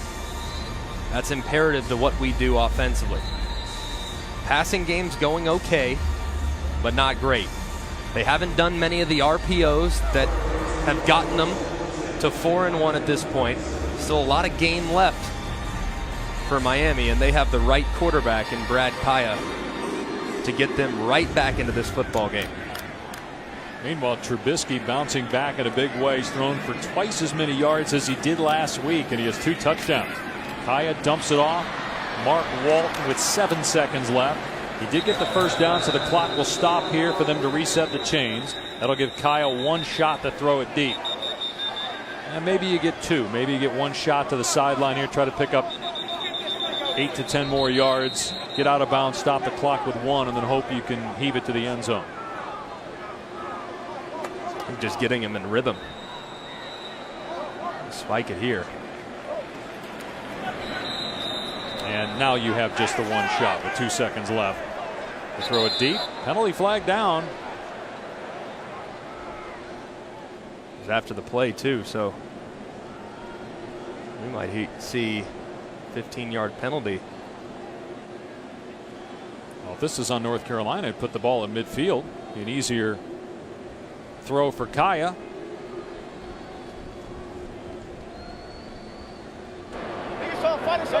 There are 2 fouls on the play. Unsportsmanlike on the offense, number 58. Unsportsmanlike on the defense, number 97. Those penalties all set, 2nd down. And again, first unsportsmanlike conduct on both those guys, so offset penalties, 2 seconds to go.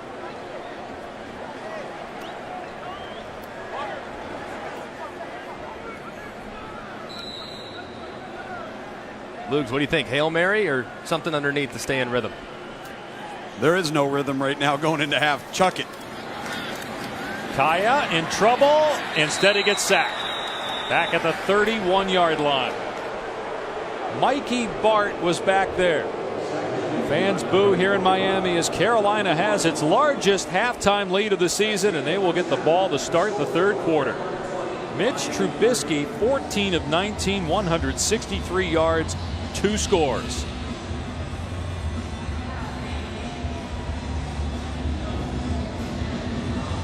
They're trying to keep Carolina from mingling with the Miami players after they were jawing at one another in pregame when Miami came out of the tunnel.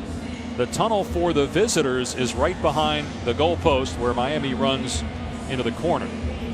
So you do have to cross paths. They just wanted to hold Carolina up. And let's go down to Tom Luganville. You're watching the ACC on ESPN. North Carolina leads Miami 20-3 at halftime. Moments ago, 15 years removed from Miami's national championship team of 2001. They're being honored at halftime. Some of the greats: Shockey, Portis, Vilma, Bryant McKinney, Ed Reed, among those players that won the 2001 national championship. And every time we keep thinking Miami's getting back to the glory days, they stumble. Last week against Florida State, and here today having trouble with Mitch Trubisky. Trubisky's been outstanding, though. Very accurate with the football and making great decisions with his legs. Here, offensive lineman gets beat. He avoids real quick to his right, gets back to the left where the vacancy was, and gets upfield. Also reading coverage. He keeps his eyes up the middle of the field and feels Bug Howard down the right-hand sideline for a big play. And finally, to Austin Prohl in the back of the end zone. Very accurate with the football, up and over the middle linebacker and in for a touchdown. You can see 14 of 19. He's carving up what has been a very steady, very athletic Miami defense. So 200 yards of total offense for Trubisky. Carolina will be on offense here first. Badgley kicking it deep.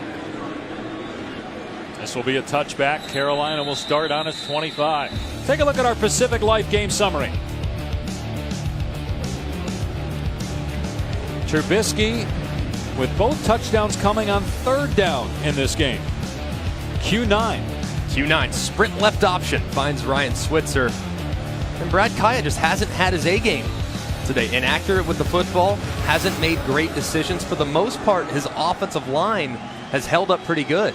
Only been sacked once, and that was in a Hail Mary situation. So he's got to just dial it in, get more comfortable in the pocket. Had a bad throw on 4th and 1. Should have been a catch. Meanwhile, that pass behind Switzer.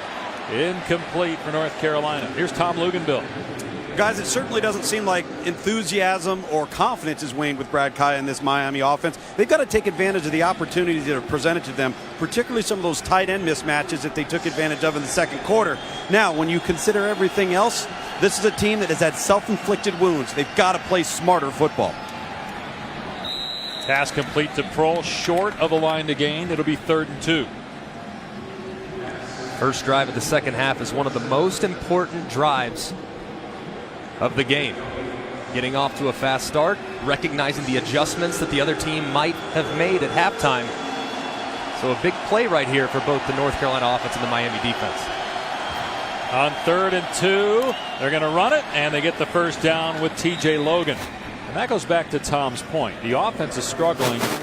You need a 3 and out. Get your offense back on the field, get some momentum, and 3rd and short, the run defense fails to do its part. The Miami's offense, though, they've been down in the red zone. They've just had self-inflicted mistakes. They need to clean those things up when they get the ball back. Switzer in trouble. Wow, as soon as he caught that, there were 3 Hurricanes bearing down on him. Quarterman, Norton, and Johnson. I love Quarterman. I think he is going to be a really special player. It's not often when you see a freshman middle linebacker for the Hurricanes. He's the first one since Dan Morgan in 1997. Trubisky on 2nd and 10. That pass off the mark. Intended for Bug Howard, who gave the quarterback a look as if to say, I'm going to the right. You threw it to the left. So now it's 3rd down and 10. Couple inaccurate passes from Trubisky. Missed the first play of the second half, threw it behind the intended receiver there, missed it again. And such an important game in the Coastal Division. Virginia Tech, which leads the division at 2-0, is losing right now to Syracuse at halftime. So the winner of this game can get back in first place. 3rd and 10, penalty marker down. Is that our 6th false start on Carolina? Offense. It is. Number 51, 5-yard penalty, 3rd down. And that's on freshman William Sweet, who's in for the injured John Heck. Heck suffered what looked like a head injury in the first half. So they are down 2 starters. Caleb Peterson, who started 42 career games at left guard, he is out. 6 pre-snap penalties, and 3 of those false starts coming in the red zone today. Absolutely can't have it.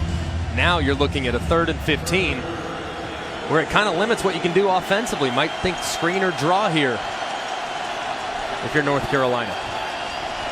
If you're Miami, got to be thinking that too. Got to be ready. That middle of the field has been open today. They are going to run it. Hood getting the corner at the 40, cuts it back, has the first down. Just a straight handoff, right edge, and Hood gets it all. Wow. Conservative play call. And they still get the first down. And you wonder, Jamal Carter, is he a little bit rusty there? The guy who tried to make the tackle as Hood is brought down, a loss of 1. On that last play, Jamal Carter was trying to make the tackle and whip. Now, he did not play in the first half, suspended from a targeting call from the Florida State game last week. So that was, he's only been out there for a few snaps here in the second half.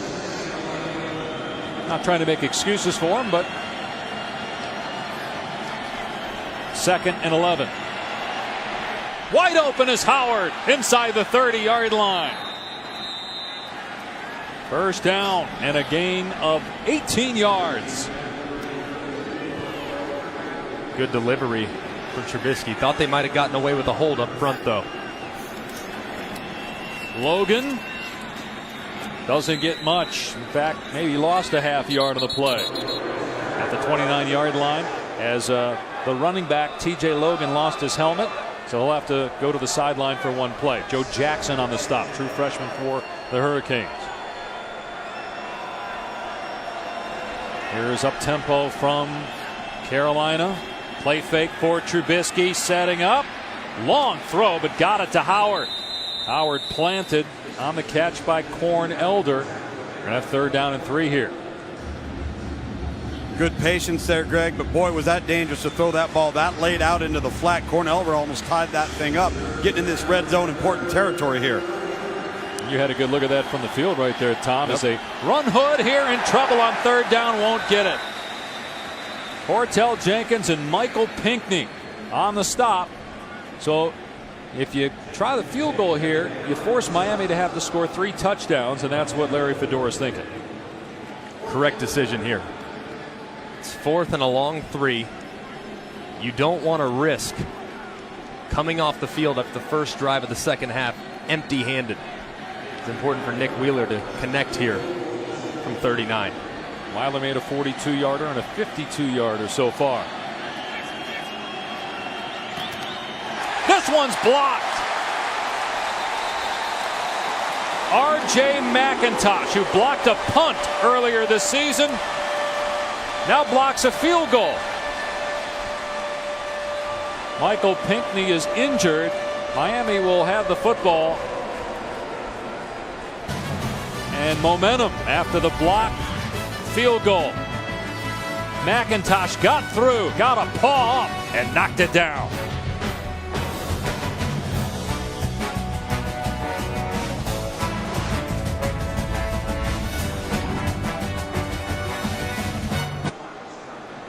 It appeared that the kick by Weiler was low, blocked by McIntosh. Maybe this will give Miami momentum. Play fake for Kaya, and it's dropped. The Njoku had a good first half. 4 catches, 82 yards. Dropped an easy one. Just a lack of concentration. Good accurate throw. Look at that. Eyes go off the football, lets it get into his body. Now Miami's looking at 2nd and 10.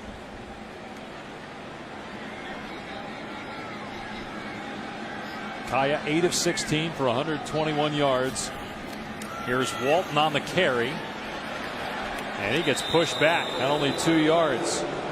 Now the guy that's been quiet today is Stacy Coley.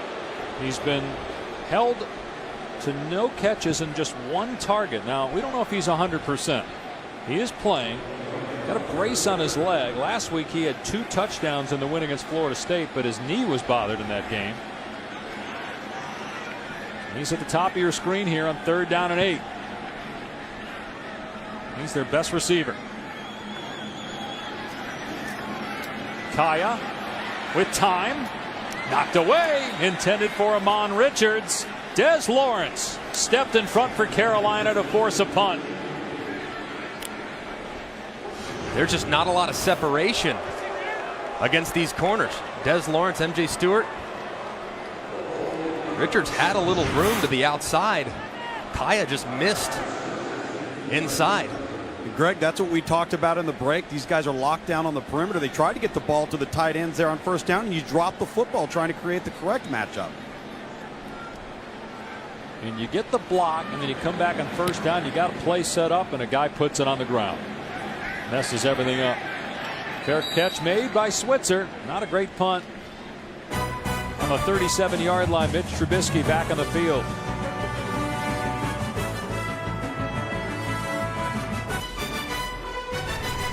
ESPN College Football, brought to you by Pacific Life, helping generations of families achieve long-term financial security for over 145 years.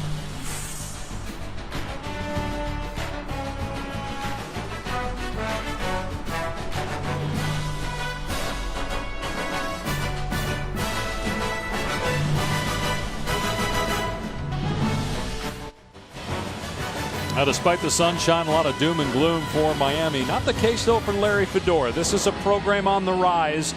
Remember, a few years ago, they didn't have enough scholarship players when Fedora took over because of violations by the previous group. Carolina, though, last year won 11 games, went unbeaten in the regular season in the ACC.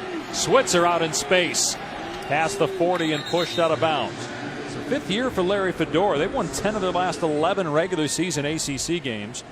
They won at Florida State a couple weeks ago. Florida State at the time was ranked 12th. That's the highest ranked team that Carolina's beaten on the road in 20 years. 2nd and 6. Trubisky to Howard.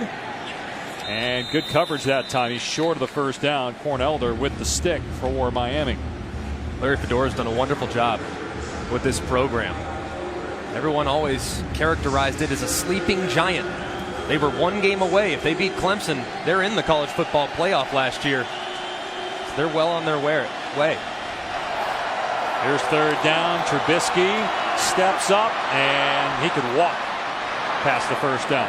Hey, Tom, obviously you're the national recruiting director for ESPN. How did he do it? How did he get the players at North Carolina? Because before he got there, I mean, they had a lot of studs there for a while, but that's also how they got in trouble. Well, that's exactly right. But I think initially what he did a great job of is, and when we had them 4 years ago, they had 58 scholarship players.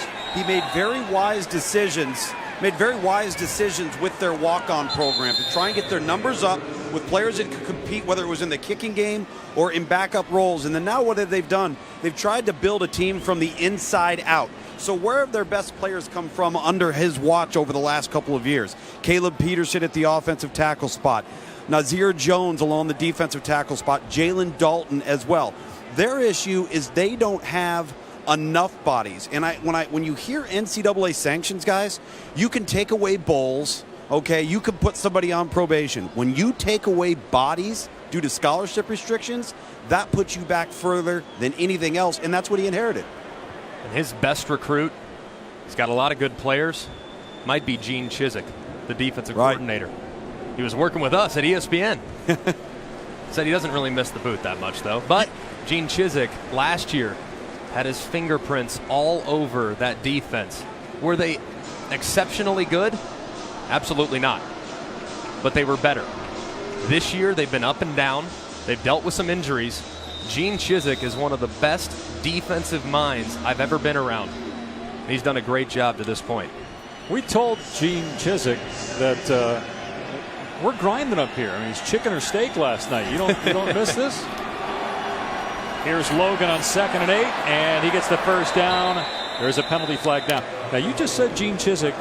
I can't remember. Did you say one of the best or the best? One of the best. You played for Nick Saban. Obviously, maybe the best defensive mind in college football. Not everybody has Nick Saban's players. Holding. Offense. Yeah, but number 52, 10-yard penalty, 2nd down. I'll say this about Gene Chizik. Playing against him, and I've played against him a couple times, and he made it very difficult for us in communication. He shows you different looks.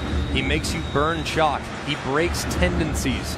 He does a really good job. Right now, defensively, they're nowhere near where they need to be talent-wise. They're getting there, but it's still a work in progress, and I know he's trying to bring out the best in those players. Trubisky on 2nd and 17. Cornelder has played well all day. Drops Bug Howard on the catch. He's not afraid of contact, Elder. So it's going to be 3rd and long here for Carolina. This is a must stop here for the Hurricane defense. Where's the pass rush? I want to see this Hurricane defense try to get after the passer. They lost Chad Thomas to an injury a couple plays ago. He's back out there, and there's the pass rush. It's Cornelder, a corner, getting in the backfield. He's played great all day. Captain for the Hurricanes forces a punt. There it was. That's who Miami has been. They overload you in protection. Cornelder coming from the secondary, getting home and forcing a punt. That's what Miami needs to do. How about that? They lined up as if they were going to fake. They had Tom Sheldon wide to the top of your screen, then he shifted into the backfield to punt the ball. I was wondering, like, why is number 17 back there to punt? That's because Sheldon was lined up wide. And he kicks it into the end zone. It will come out to the 20 for Miami. So we're talking about Gene Chizik, Manny Defense's defense with a big stop. Miami's offense on the field when we come back. Manny Diaz for today's AT&T Inside Access.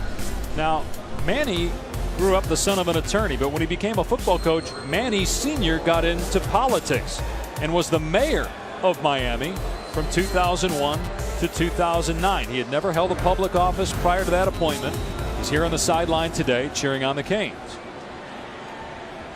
And his son, along with the players, just got a big stop. So Miami back out there on offense. And Kaya has Edwards, but Richards overthrew him. Kaya continues to miss. Richards had a step on the defender, Des Lawrence. It's one of the few times we've seen this Miami offense take a shot down the field. Richards has been really good this year for them, but you see just no production from the wide receiver position today. 5 targets, only 1 catch. Part of that's on Kaya. Part of that's on the receiver's inability to get open. Lawrence Cager is the one with a catch as Kaya throws over the middle complete. There's Stacy Coley, his first catch of the day, 23rd on the year. This is a big play guy. 6 touchdowns, 9th in the country. They need big plays from Coley if they're going to come back, you would think. Brad Kaya's got to find his rhythm too, though. Got to be accurate with the football, especially on 3rd downs like this. 3rd and 4. They have struggled on 3rd down today. 2 for 9. And they're going to run Walt. And he doesn't make it. Not even close. Brought down by Donnie Miles and Azair Jones. What'd you think of the decision? It's an RPO. Run pass option. If the numbers dictate you handing it off, you have to trust your offensive line to get your running back to the 1st down marker. No problem with the decision, just have issues with the execution. That's what the crowd doesn't understand, Greg. They don't know the intricacies of how the thing's called. Vogel's punt is deep. Switzer backing up. And again, he signaled very early for that fair catch.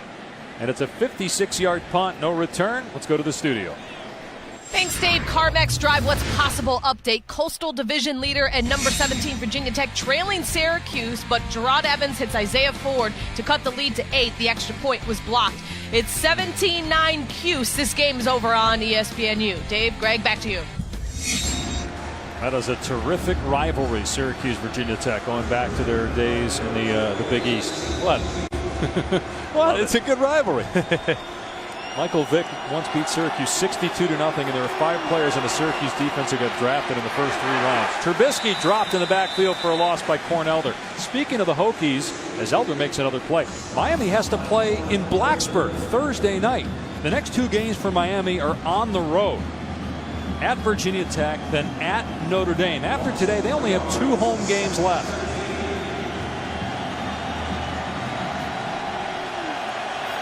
Second and 13. Out of the backfield is Hood. And he is wrapped up, brought down by Colbert and Jenkins, teaming up on the tackle at the 15-yard line. 3rd and long for North Carolina. This defense is starting to feel it a little bit. The offense has not done their part today. So the defense needs to gain some of this momentum back on a 3rd and long. Play fake, Trubisky in trouble. Forced out of the pocket, doesn't see behind him, gets rid of the pass and throws it away. He got hit hard too by 2 Hurricanes in the backfield. Pinckney was coming backside. I don't know if Trubisky saw him. If he waited about 2 more seconds to throw that ball, Trubisky would have been sacked. The pressure is increasing. Miami continuing to overload one side of the offensive line. They almost got a guy free. I think North Carolina was fortunate there, actually, as I saw some grabbing jerseys in the trenches. Braxton Berrios is deep. Like Switzer for Carolina, he is a dangerous return man, but that was too good of a punt. Had to signal for the fair catch at the 38. It's a 45-yard punt, no return. Manny Diaz Sr. cheering on Manny Diaz Jr. The D comes up with a stop for the Canes.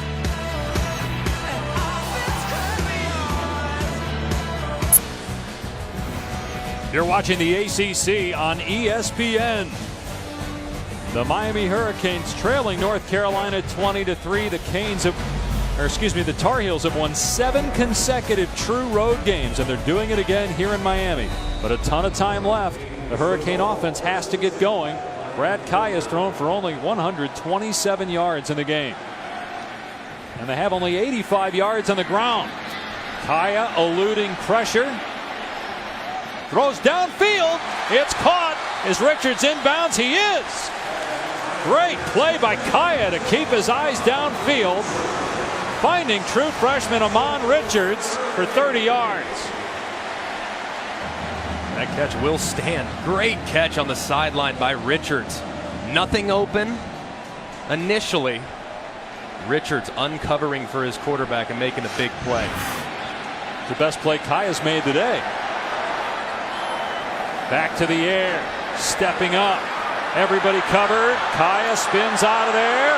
Now throws. He's got Herndon inside the 10. Knocked down at the 6-yard line. First and goal, Miami.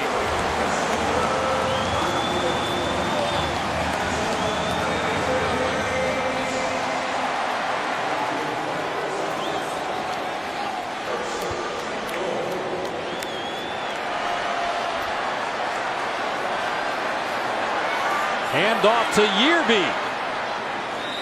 Brought down at the 2. Second and goal at the 4-minute mark here in the third. Really like their tempo right now. Not a million miles an hour, but certainly having some urgency with their offensive play caller. Yearby again is back there with Kaya on second and goal. Into the end zone. Touchdown, Joe Yearby.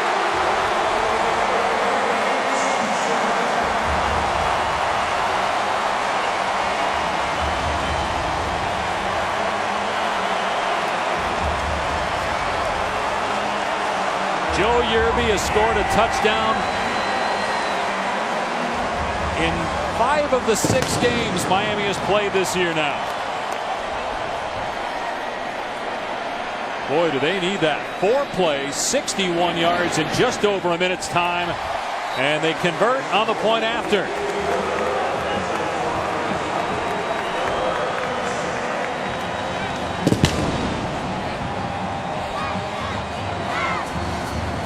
These Miami fans have been sitting on their hands, but now they are on their feet. Yearby, well blocked, well executed.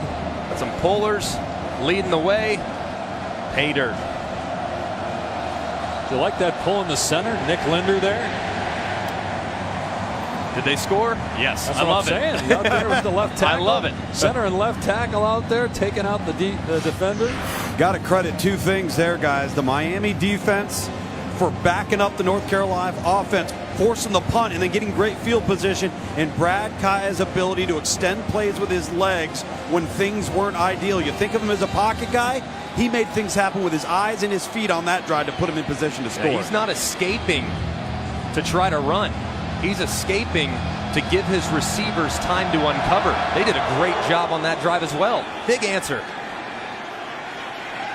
Touchback. Carolina will start in the 25. Kickoff your Week 6 NFL Sunday with us on ESPN at 10 a.m. Eastern. NFL Insider Sunday edition. All the early breaking stories, injury news, and more. Then at 11, the new Sunday NFL Countdown crew. Chris Berman, Trent Dilfer, Charles Woodson, Randy Moss, Matt Hasselbeck.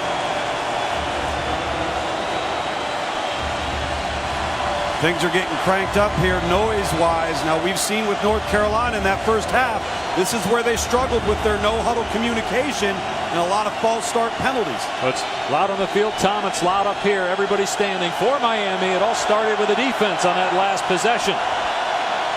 Trubisky pumps, now hits Switzer. Tries to turn upfield, but can't. Shaq Quarterman all over him. And that's a middle linebacker covering a wide receiver out in space. Great job defensively. They tried to fake one underneath, throw it deep. This young Miami defense said, I'm not falling for that. Let's rally to the football. Good tackle in open space.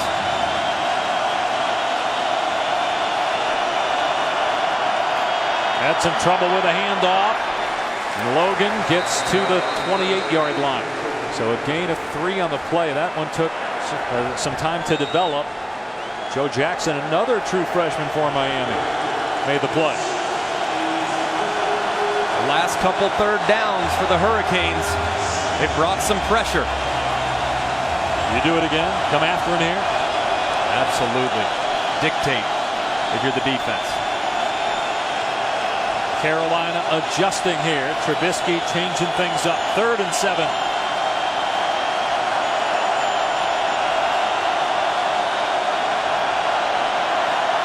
Trubisky wide open as Howard, first down to midfield.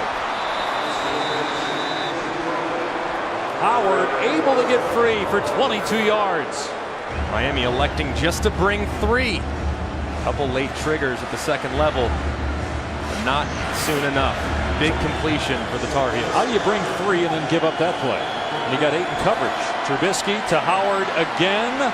Close to the first down, dragged down by Jamal Carter. That's Howard's 9th catch. He's over 100 yards on the day. You asked how they could give that up. They rushed 3 initially, and then they tried to add on in pressure, which left isolations in the back end. Trubisky, Howard open again inside the 20-yard line and spun out of bounds at the 12. What a great throw. They hit one like this to Howard early in the game. Just a little hole shot down the right sideline. Excellent throw and catch by Trubisky and Howard. And if this is the first time you've watched Mitch Trubisky play, you can see he can play with anybody. He's got everything you want. I absolutely love him at this level and the next.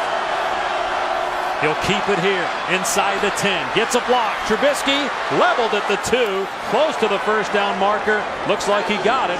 It'll be first and goal.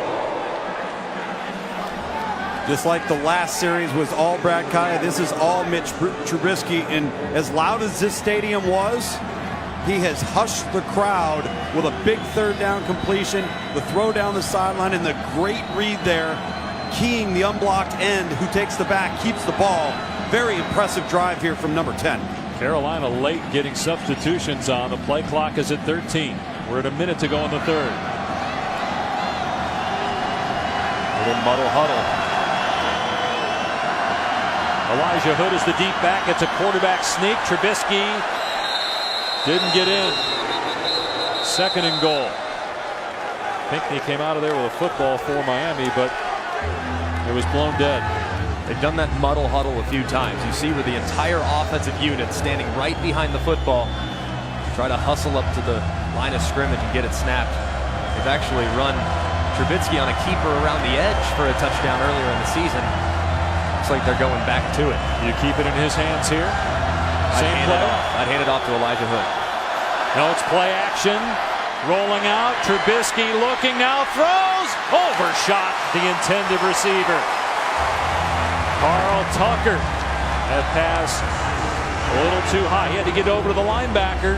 Quarterman, who was in coverage. It's third down.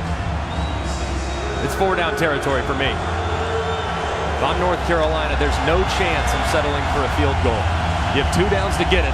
I think you run it not only here. If you don't get in, you run it again on 4th. They run up to the line quickly for third down and goal. Now they'll give it to the running back. Hood powers. He did not get in. It's 4th down.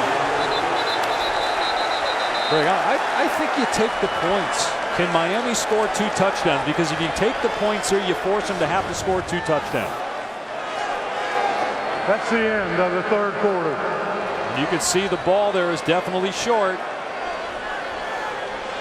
4th down when we start the 4th quarter. We'll talk more about whether to go for it or take the points. And when we come back, we'll return after this message and a word from our ABC stations. Listen tonight on ABC. Number 2 Ohio State, 8th ranked Wisconsin, 8 Eastern, 5 Pacific on ABC. North Carolina looks like it's going to go for it. I think they should kick. Tom thinks they should kick. You say go for it. Absolutely go for it.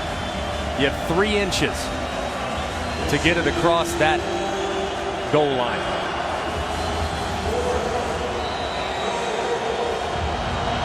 They run up there on 4th and goal. Trubisky takes quarterback sneak and didn't appear to get in. No, he didn't. Miami takes over on down.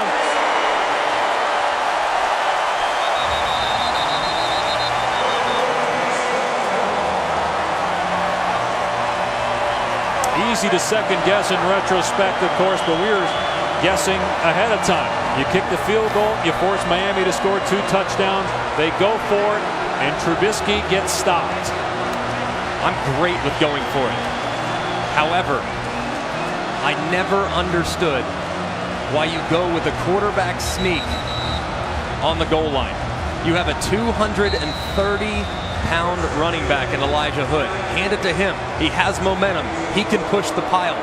As a quarterback, it's very hard to get it in. I disagree with the play call, but not with going for it. And Miami here has to give itself some breathing room. First down from just outside the goal line here. Mark Walton gets out to the 3-yard line. I mean, is that something, if you're Miami, you see a tendency at all there? Is that something you can read? Do you know that the quarterback sneak is coming in that situation? They've done that muddle huddle where they get right behind the ball and run up to the line of scrimmage time and time again this season. But they've handed it off. They've done QB bootlegs. They've thrown it. And they've done quarterback sneaks. So it's not like you can get a direct read on what they're doing offensively. 2nd and 8 for Miami, trailing by 10 early fourth quarter. It's Walton again, and he gets to the 5-yard line, and that's it. Donnie Miles was there for North Carolina along with Andre Smith. Is there a face mask here? There's no penalty flag. The crowd wanted it. Let's see. Did he turn it? Oh, he did. That is absolutely. Wow. That's a terrible miss by the officials. You turn that mask, that's an automatic foul. Absolutely inexcusable to miss that call. Miami 2 of 10 on 3rd down. They need 6 yards. Get just past the 10-yard line. Kaya from his end zone. And here's Richards out the gate. Up to the 30-yard line. How about that call on 3rd and 6? Took time to develop. It's a great job in execution. From your own end zone, focus has to be at its absolute highest. Great job by the Hurricanes. First down on the Miami 30-yard line. Kyle looking, and coming free is Coley. Brought down at the 36, picking up 6 yards. They're starting to target him more here in the second half after he was quiet in the first half. This is all about Brad Kaya, though. The receivers are getting open, but he's creating time for them. He was backed up. This is where you're made of as a quarterback. Down a couple scores, team needs you. On 2nd and 4, he'll go to work again. And not on the same page with Coley. Tried to hit him again, and he thought Coley was going to break that out, stop his route.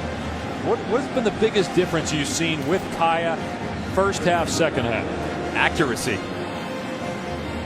This North Carolina defense has done a really good job in coverage. But the best quarterbacks make throws that can't be defended. Brad Kaya's done it time and time again over the course of his career. His team needs him to do it now. Another 3rd down pass play, and Coley got tripped up. He thought he was held by M.J. Stewart. No penalty flag. It's 4th down, and Miami will have to punt. Just trying to get a slant. It's great coverage. High throw. Love to bring that one down in a perfect world, obviously. And you made the point in our meeting yesterday. Des Lawrence gets the press, but M.J. Stewart's the better corner. Stewart's made some really good plays on Coley in this game. I think M.J. Stewart's going to play 10 years in the National Football League. Vogel the punt on 4th down and 4. Switzer is the deep man once again. And Switzer did not signal for a fair catch that time and lost a yard. 43-yard punt. And North Carolina will start on its 20, leading by 10. A peek at this week's college football rankings brought to you by AT&T. Alabama is pummeling Tennessee in Knoxville, 42-10. Alabama next week has to go to A&M. And Clemson surviving, beating North Carolina State. Louisville knocked off Duke last night. Carolina now with a 1st and 10 from the 20. Trubisky throws to Prohl at the 25. He's tackled at the 26. If Alabama wins next week against Texas A&M, it'll be the first time that they have defeated ranked teams 3 straight weeks. And it doesn't happen very often that you get ranked teams 3 consecutive weeks. It'll be the first time that they sweep it since 1999. Surprising stat, right? It is. Trubisky behind the intended receiver Switzer, and then at the feet of Jenkins on the redirection. Big third down here for both teams. That was well executed backfield action. Poor execution in terms of ball placement for Mitch Trubisky, Greg. Tom, how hard is it for them to communicate given the crowd noise? This crowd is really into it. It is difficult, particularly with the front players. That's where the problem's been. North Carolina 10 of 18 on third down. Pressure coming. Trubisky throws, and he threw it out of bounds. Miami's defense really stepping up the last few possessions. They get off the field again, and the offense will get back on after a punt.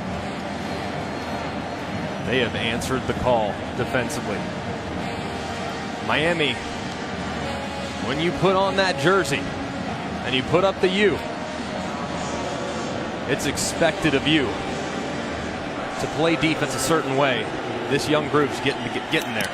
Sheldon punting. Barrios is the deep man, and it's fair caught at the 27-yard line. Miami down 10 with possession.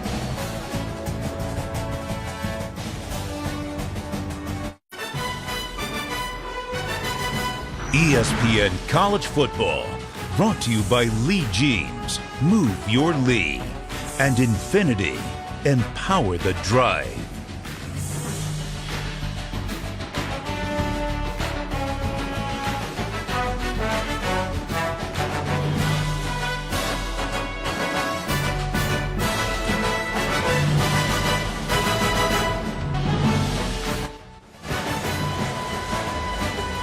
Clouds covering Hard Rock Stadium. We had rain prior to kickoff, then dry for the most part. Miami trying to mount a comeback. Trailed 10-0 after one, 20-3 at halftime, and now down 20-10. The Canes will keep it on the ground with Walt. There's the cutback. Gang tackled at the 33. It's a good play on first down, 6 or 7 yards. For Mark Walton, a sophomore from Miami. We were talking with Mark Richt, the head coach, about the running backs that he had at Georgia. Remember Todd Gurley, Noshawn Moreno, both first-round picks, and he wasn't going to go there just yet with Walton and Yearby, but it's just one of the best tandems in college football. He said it with a smile. He said these guys can flat out play. Here's Walton again. And he'll come up just short of the line to gain. Aaron Crawford with the tackle. 3rd and 1 for the U. All right, boys, here. Does Richt call Walton's number again here in 3rd and short? He will. As the rain starts to come down, Walton is taken down short of the marker by Malik Carney. What do you think, Greg? You got 10:40 left. You're at your own 37. Do you take a chance and go for it, or are you punting it away? With the way the defense is playing, I'd punt it, but it looks like the offense is staying on the field. They go for it on 4th down. Walton hit. Able to move the pile, though, and get the first down.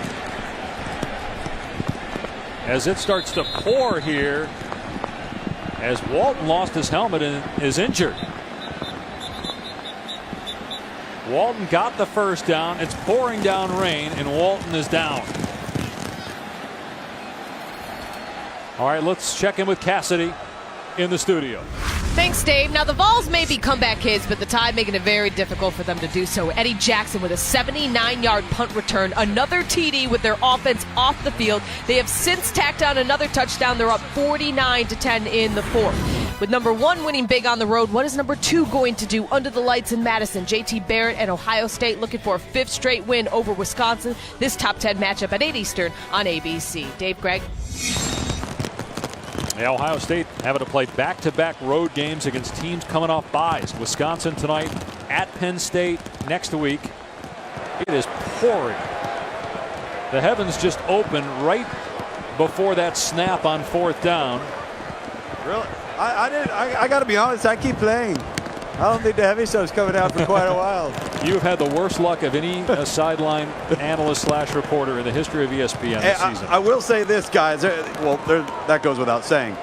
But this could play a pivotal role here in the 4th quarter, because going back to that game a week ago, Mitch Trubisky in this North Carolina offense flat out could not function. You're right. With a wet ball. That's a So good let's point. see what Brad Kaya is able to come up with, and if North Carolina all of a sudden finds a way to figure it out. Guys, didn't North Carolina look like an entirely different team last week playing in that weather? As hopefully Walton's okay. It didn't look like the Tar Heels that we saw beat Pitt, hang with Georgia, and beat Florida State as well on the road. Didn't look like the same team. And this Miami coaching staff said, look, to be honest with you, we're not putting a ton of stock into that tape. We're not going to be playing that team. Because they know it wasn't a good gauge anyway, of what they can expect to see from North Carolina. Fresh set of downs. Yearby is in for the injured Walton here. It's play action. Kaya rolling out, and unable to make the catch was Richards. It appeared he took his eyes off it at the last second, with the free safety Dominique Green bearing down on him. The accuracy clearly not being affected by the wet ball. However, that's just half the battle. The reception was. The reception certainly was.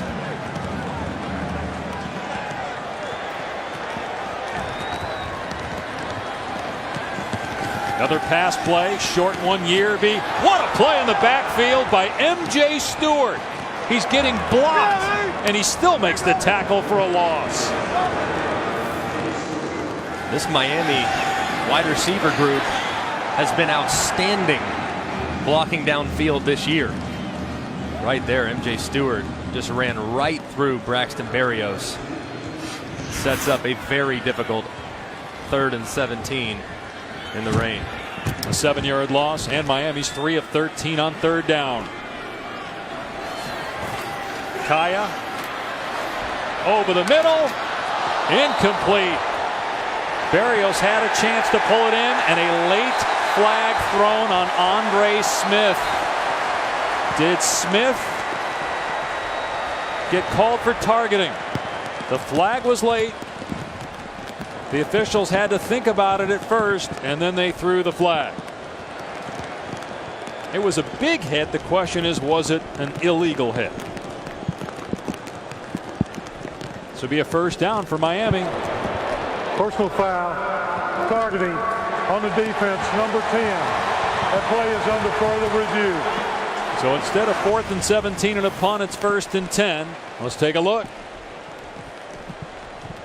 That is absolutely targeting. Braxton Berrios going in for a catch.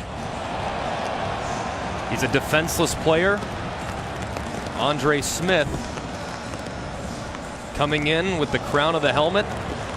Forcible contact. Forcible contact to the head or neck area. This will absolutely stand. We won't see Andre Smith, no doubt, anymore in this game. That's an easy call, I think. And again, a mistake by Andre Smith, because instead of Miami punting, now they're going to be at midfield with a fresh set of downs, trailing by 10. And Andre Smith, their leading tackler, will not be able to participate the rest of the game. After further review, the ruling on the field is confirmed. Number 10 is disqualified from the game. 15-yard penalty from the previous spot, automatic 1st down. And he won't be available for their game next week in the 1st half at Virginia. The only thing I disagree with about the rule, I think if you are called for targeting, you're done for the rest of the game, whether it happens in the 1st minute or the last minute. I don't think you need to further penalize the player and have him miss half of the next game. Next week's got nothing to do with this. Trying to change behavior is what the rule is intending to do. However, there is a lot of gray area, and we've seen guys get ejected on questionable calls. And I'm with you. I don't like seeing them miss an additional half. Short pass through the hands of Amon Richards. He's dropped 2 on this possession. It's 3 drops in a row. Richards has 2. Berrios had 1. Brad Kaya's putting it where it needs to be. You can see Richards not putting his hands up, trying to catch it with his body. That's just poor form. Again, a wet ball, obviously, with the pouring rain. Settled down a little bit, but still coming down on 2nd and 10. Kaya steps up in the pocket, dumps it off. Coley for the grab. Brought down by Holcomb, short of the first down. Check that, it was Yearby on the catch, short of the first down. It's 3rd down and 2 for Miami at the 43-yard line. Plenty of time, 9 minutes and counting, down 10 points. Kaya started to get it going here in the second half. In the first half, Kaya was 8 of 15 for 121 yards. His numbers not much better this half, but he's had several drops, and as you pointed out, 3 in a row on this possession. What do they dial up on 3rd and 2? It's a run to Yearby inside the 40. The race is on. Finally knocked out of bounds inside the 10. 1st and goal, Hurricanes. And Yearby is shaken up. Remember, Walton was hurt earlier. Great job blocking downfield by Amon Richards, and Yearby finding the green grass for a huge play on 3rd down. And Miami moves into the low red zone. And now Walton appears to be okay. He's out there on 1st and goal, gets the call, and gets brought down for a loss. Fans here thought that Jalen Dalton, the tackler, grabbed the face mask of Walton, but no foul. 2nd and goal. If nothing else, if you're Miami, you come out of here with something. Make it a 1-score game.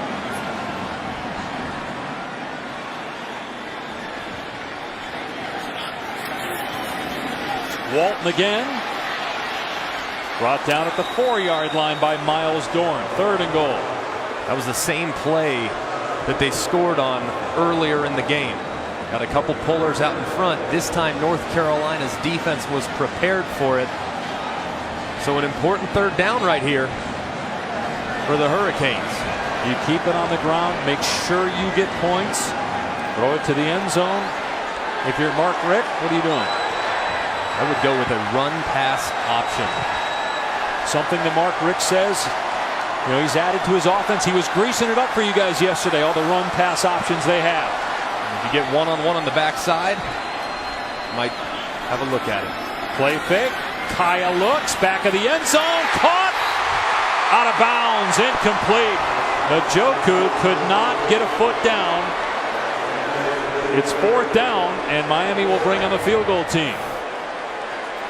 Tried to get the big body, Njoku, in the back of the end zone.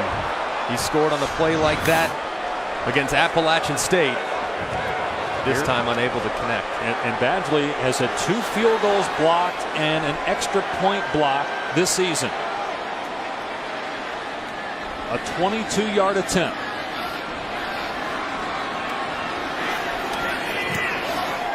It's good. 7-point game. 6:54 to play, 4th quarter. Our Pacific Life game summary with North Carolina in front 20-13. Miami's outscored North Carolina 10-0 in the second half. The defense for the Hurricanes has been much better, even though Mitch Trubisky's thrown for 275 yards and 2 touchdowns. Brad Kaya stepped things up here in the second half. 6:54 remaining, so plenty of time. We've got rain now here at Hard Rock Stadium. And a touchback. Carolina will start on the 25. Here's Cassidy. Thanks, Dave. Coastal leader Virginia Tech still in some trouble. Eric Dungy with the 1-yard run for Syracuse, which capped off a 17-play drive, giving Cuse the 24-17 lead. That game is over on ESPNU. Dave, Greg, back to you. And if Tech loses, everybody in the Coastal Division would have at least 1 loss. Keep an eye on Mitch Trubisky now. He did not play well in the weather last week in Chapel Hill when they got throttled by Virginia Tech. 1st down on the 25, and here's Logan. Got running room across the 30-yard line, up to the 40. So they pick up 15 yards on the first play. Like that play call, Greg. They decide to hand it off. Don't force him to throw it right now. See if he gets some some plays and some yardage on the ground, gets some momentum, and now all of a sudden he forgets all about the weather. Watched him last week. He just didn't look like himself. Accuracy was off and decision-making was very poor under the circumstances. Getting a check from the sideline here. First down on the 41. Do they keep it on the ground here with the lead? Miami stacking the box, anticipating. Trubisky rolls to his left, and it's behind the intended receiver. Switzer had a chance to catch it, but couldn't pull it in. And so when you see things like that, you guys both played quarterback, college. When you see things like that, does it start to get into your head? You start thinking about last week. It does, naturally. You'd love to say, hey, I don't think about last week, but when you haven't handled elements well in the past, it sticks with you. So you got to be smart in play calling if you're North Carolina's offense. Going to be another pass play. They lob it out there to Logan. Breaks one tackle, lowers the shoulder, and collides with Cornelder. So that's a gain of about 5 on the play. It brings up third down. Clock running inside 6 minutes to go here in the fourth.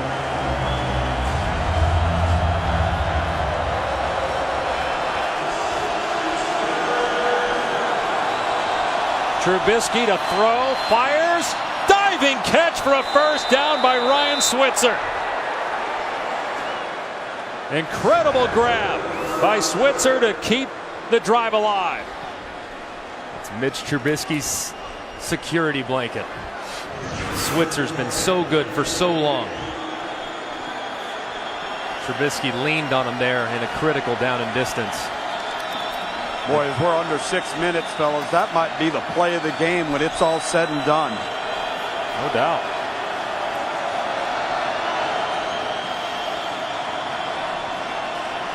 That's Switzer in motion. They're going to throw it to him.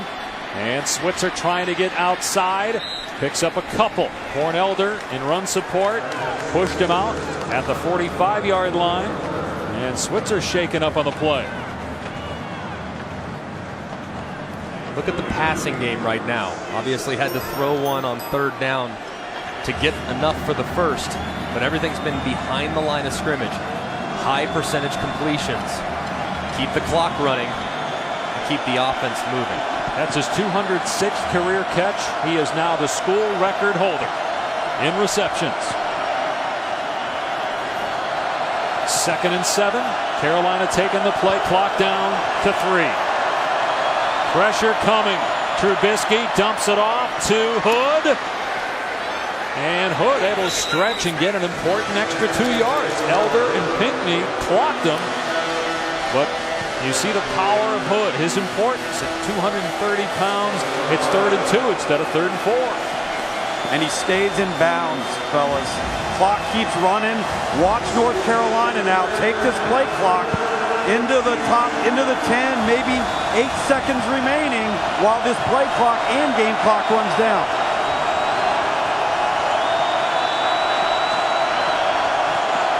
Trubisky to throw on 3rd down and 2, lobbing it, catching it for a first down. Thomas Jackson, the first time they've thrown it to him today, and he pulls it in. 2 big catches on this drive by Jackson and Switzer on 3rd down. Great play. It's a good lesson for anybody at home. Might not get to play a ton, but Jackson, the junior, when his number's called and the game's on the line, he makes the play for the Tar Heels. Meanwhile, William Sweet just committed another false start. 5-yard penalty, first down. That's 7. Again, he's in there for John Heck, the normal starter at right tackle who was injured earlier in the game. So 7 pre-snap penalties, 3 have come in the red zone. And it's first down and 15. Miami calls a timeout, using the timeout on defense here with the clock stopped because of the penalty. Tonight it's 7 Eastern on ESPN. It's Ole Miss and Arkansas. The Razorbacks at home after losing to Alabama last week. Ole Miss, the best 2-loss team in college football. That's on ESPN tonight. Meanwhile, it's interesting. Miami elected to call a timeout with the clock stopped because of a North Carolina penalty, so they have only 2 remaining. They may need that timeout back. Carolina's got the ball up 7. Ball on the 39-yard line, and in trouble in the backfield is Logan and taken down. Lucas Crowley was pushed back. The ball's on the ground, but they ruled that the running back, Logan, was down. Crowley got pushed back, and Norton and McIntosh were back there. It's a big loss. Man, what a great play by McIntosh. Just imposing his will at the line of scrimmage. It's not often on a jet sweep you see a defensive tackle make the play in the backfield. That's explosion by the sophomore. He had a blocked field goal earlier in the game too, McIntosh. So it's 2nd and 20. They snap it with about 4 on the play clock. Logan nowhere to run, so he heads for the sideline and goes out of bounds. That's a big mistake that time by Logan. You got to just take a seat, stay in bounds, let that clock run. Now it's stopped with 2:31 to go. Well, a little bit of blame needs to go to the offensive coordinator, Chris Kapilovic. Why are you running a sweep into the boundary that could lead your running back out of bounds? Have to keep it between the tackles when you're trying to milk the clock. And again, they restarted there on the ready for play, but still, that was 10 or 11 seconds there that you cost your team. The play clock is at 9. They're going to snap it with about 2 minutes on the clock. 3rd and 17.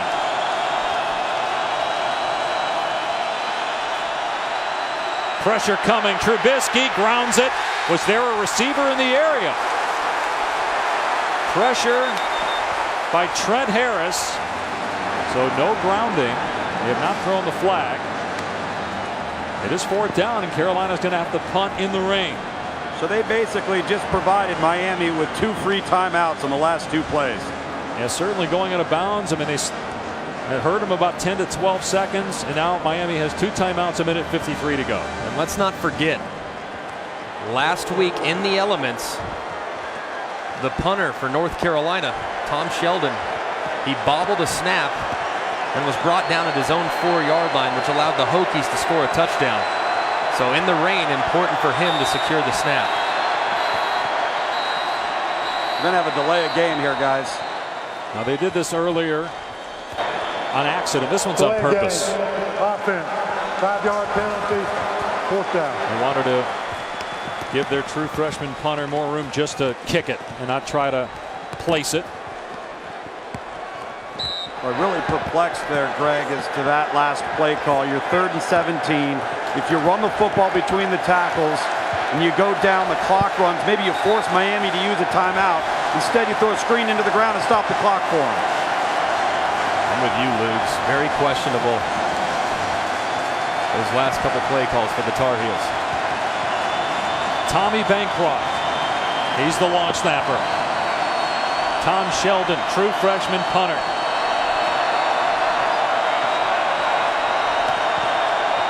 Snap is good, and Sheldon did have a little bit of trouble with it, but this turns out to be a terrific punt, although it goes into the end zone. Did really well just to get that thing down to the 2, but it bounces into the end zone. Again, Sheldon had a little trouble gripping it and ripping it, and so Brad Kaya will have 1:45 seconds, 2 timeouts to go 80 yards and try to tie the ball game. See his numbers now. 7 of 15 doesn't look great, but he's had at least 3 drops here in the 4th quarter. Bottom line is he just looks better this half than he did in the first half. Much better. Totally different player this half. But this is where you're made as a quarterback. 4th quarters, down, difficult situation. This is where you write your legacy.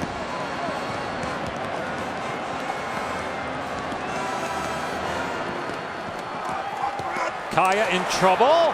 Hits Walton at the 25-yard line. The umpire got in the way. Dominic Green hit Walton. The coaches for Miami think that he was out of bounds and was hit late, but no flag. It is a 1st down, so the clock will stop to reset the chains. Really good job by Brad Kaya getting rid of that football. He took a shot when his offensive lineman got beat badly at the line of scrimmage. He was able to locate Still plenty of time. Have your whole offense here.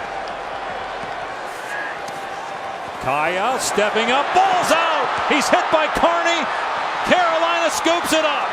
Jeremiah Clark with the recovery. It was Malik Carney with the blow to force the fumble, and the Tar Heels have the ball.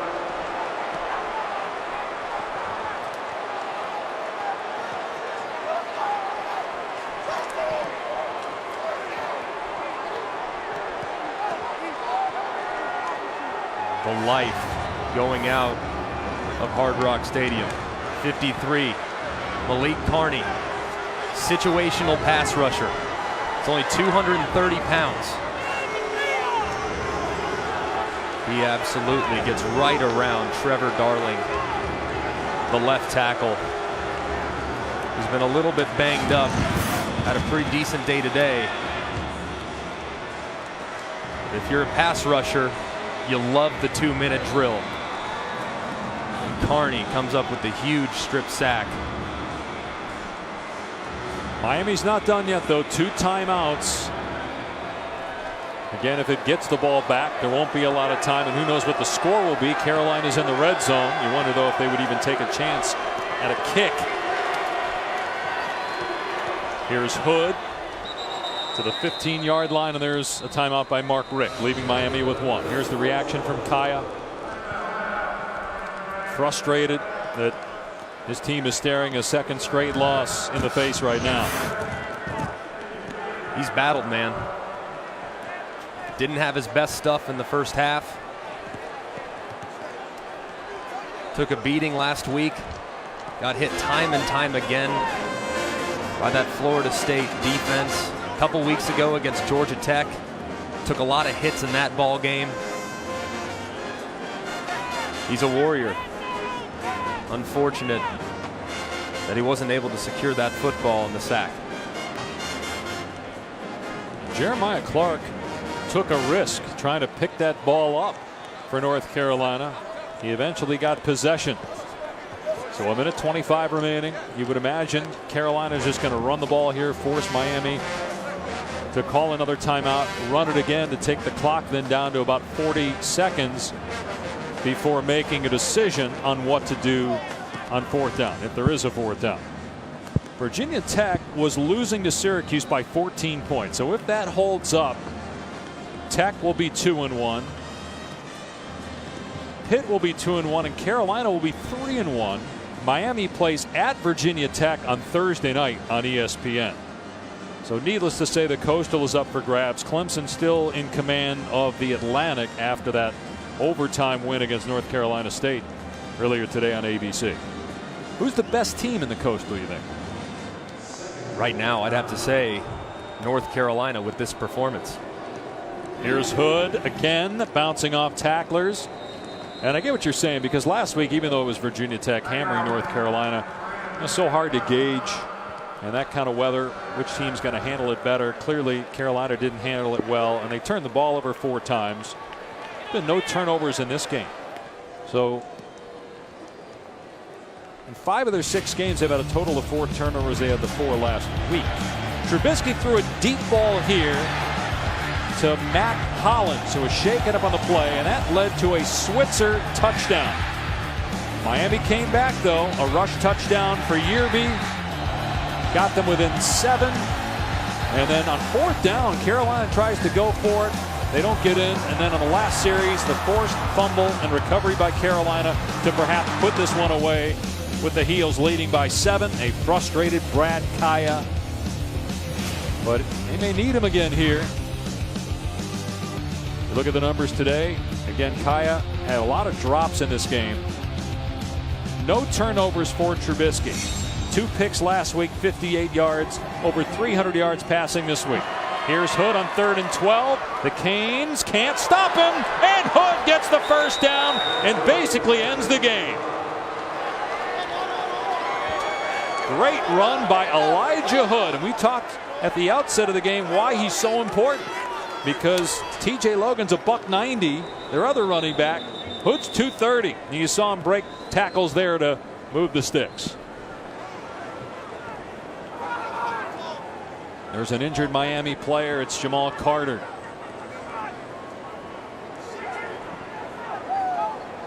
Can't get over what a great run that was by Elijah Hood. He got stopped in his tracks. Still 4 yards short of the line to gain. He just willed his way to a first down. This has really been an impressive win by North Carolina if the Heels hold on here. To lose by 30-plus points at home, have to play another road game against a team that had a heartbreaking loss to its rival, and for Mitch Trubisky to bounce back. I mean, you kept saying all week you think this guy is one of the better quarterbacks in college football, and he looked like it today. He's outstanding, and he's going up against a very good defense that affects quarterbacks in a lot of different ways because they hit you, they blitz you, they cover you extremely well in the secondary. So his performance today has been outstanding, but considering who the performance has been against, that makes it even more impressive. Greg, there are going to be a lot of people that look at this game and look at last week and see it's the same old Canes. They can't get the glory back. Are you on that train, or are we seeing a different Miami team? I know it's early. We're just getting a snapshot of the Mark Richt era. And do you think this is a team that'll end up with 9-10 wins, or are we looking at an 8-5, 9-4 type season? They have everything you want. They have a good running game, really good along the defensive line, a little inexperienced at linebacker, but talented nonetheless, really good in the secondary.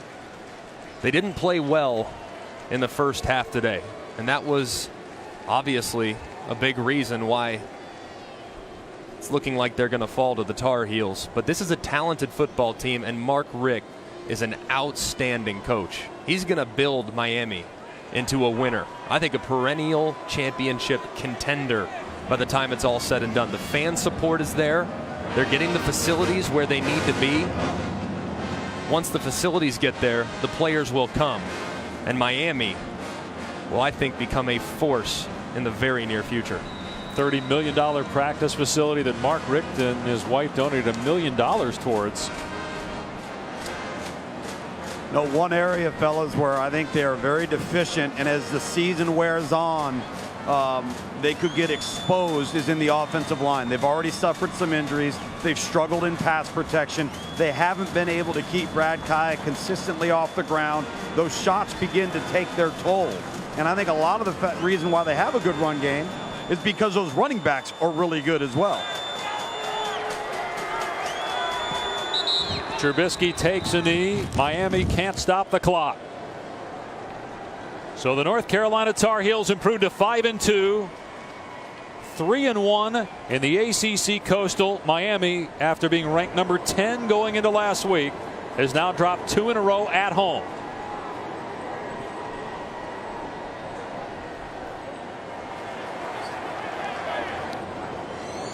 Final score from Miami: Carolina 20, Canes 13. For Greg McElroy, Tom Luganbill, our entire crew, I'm Dave Pasch saying so long. Big win for Carolina, bouncing back after that home loss to Virginia Tech. Now we go back to the studio.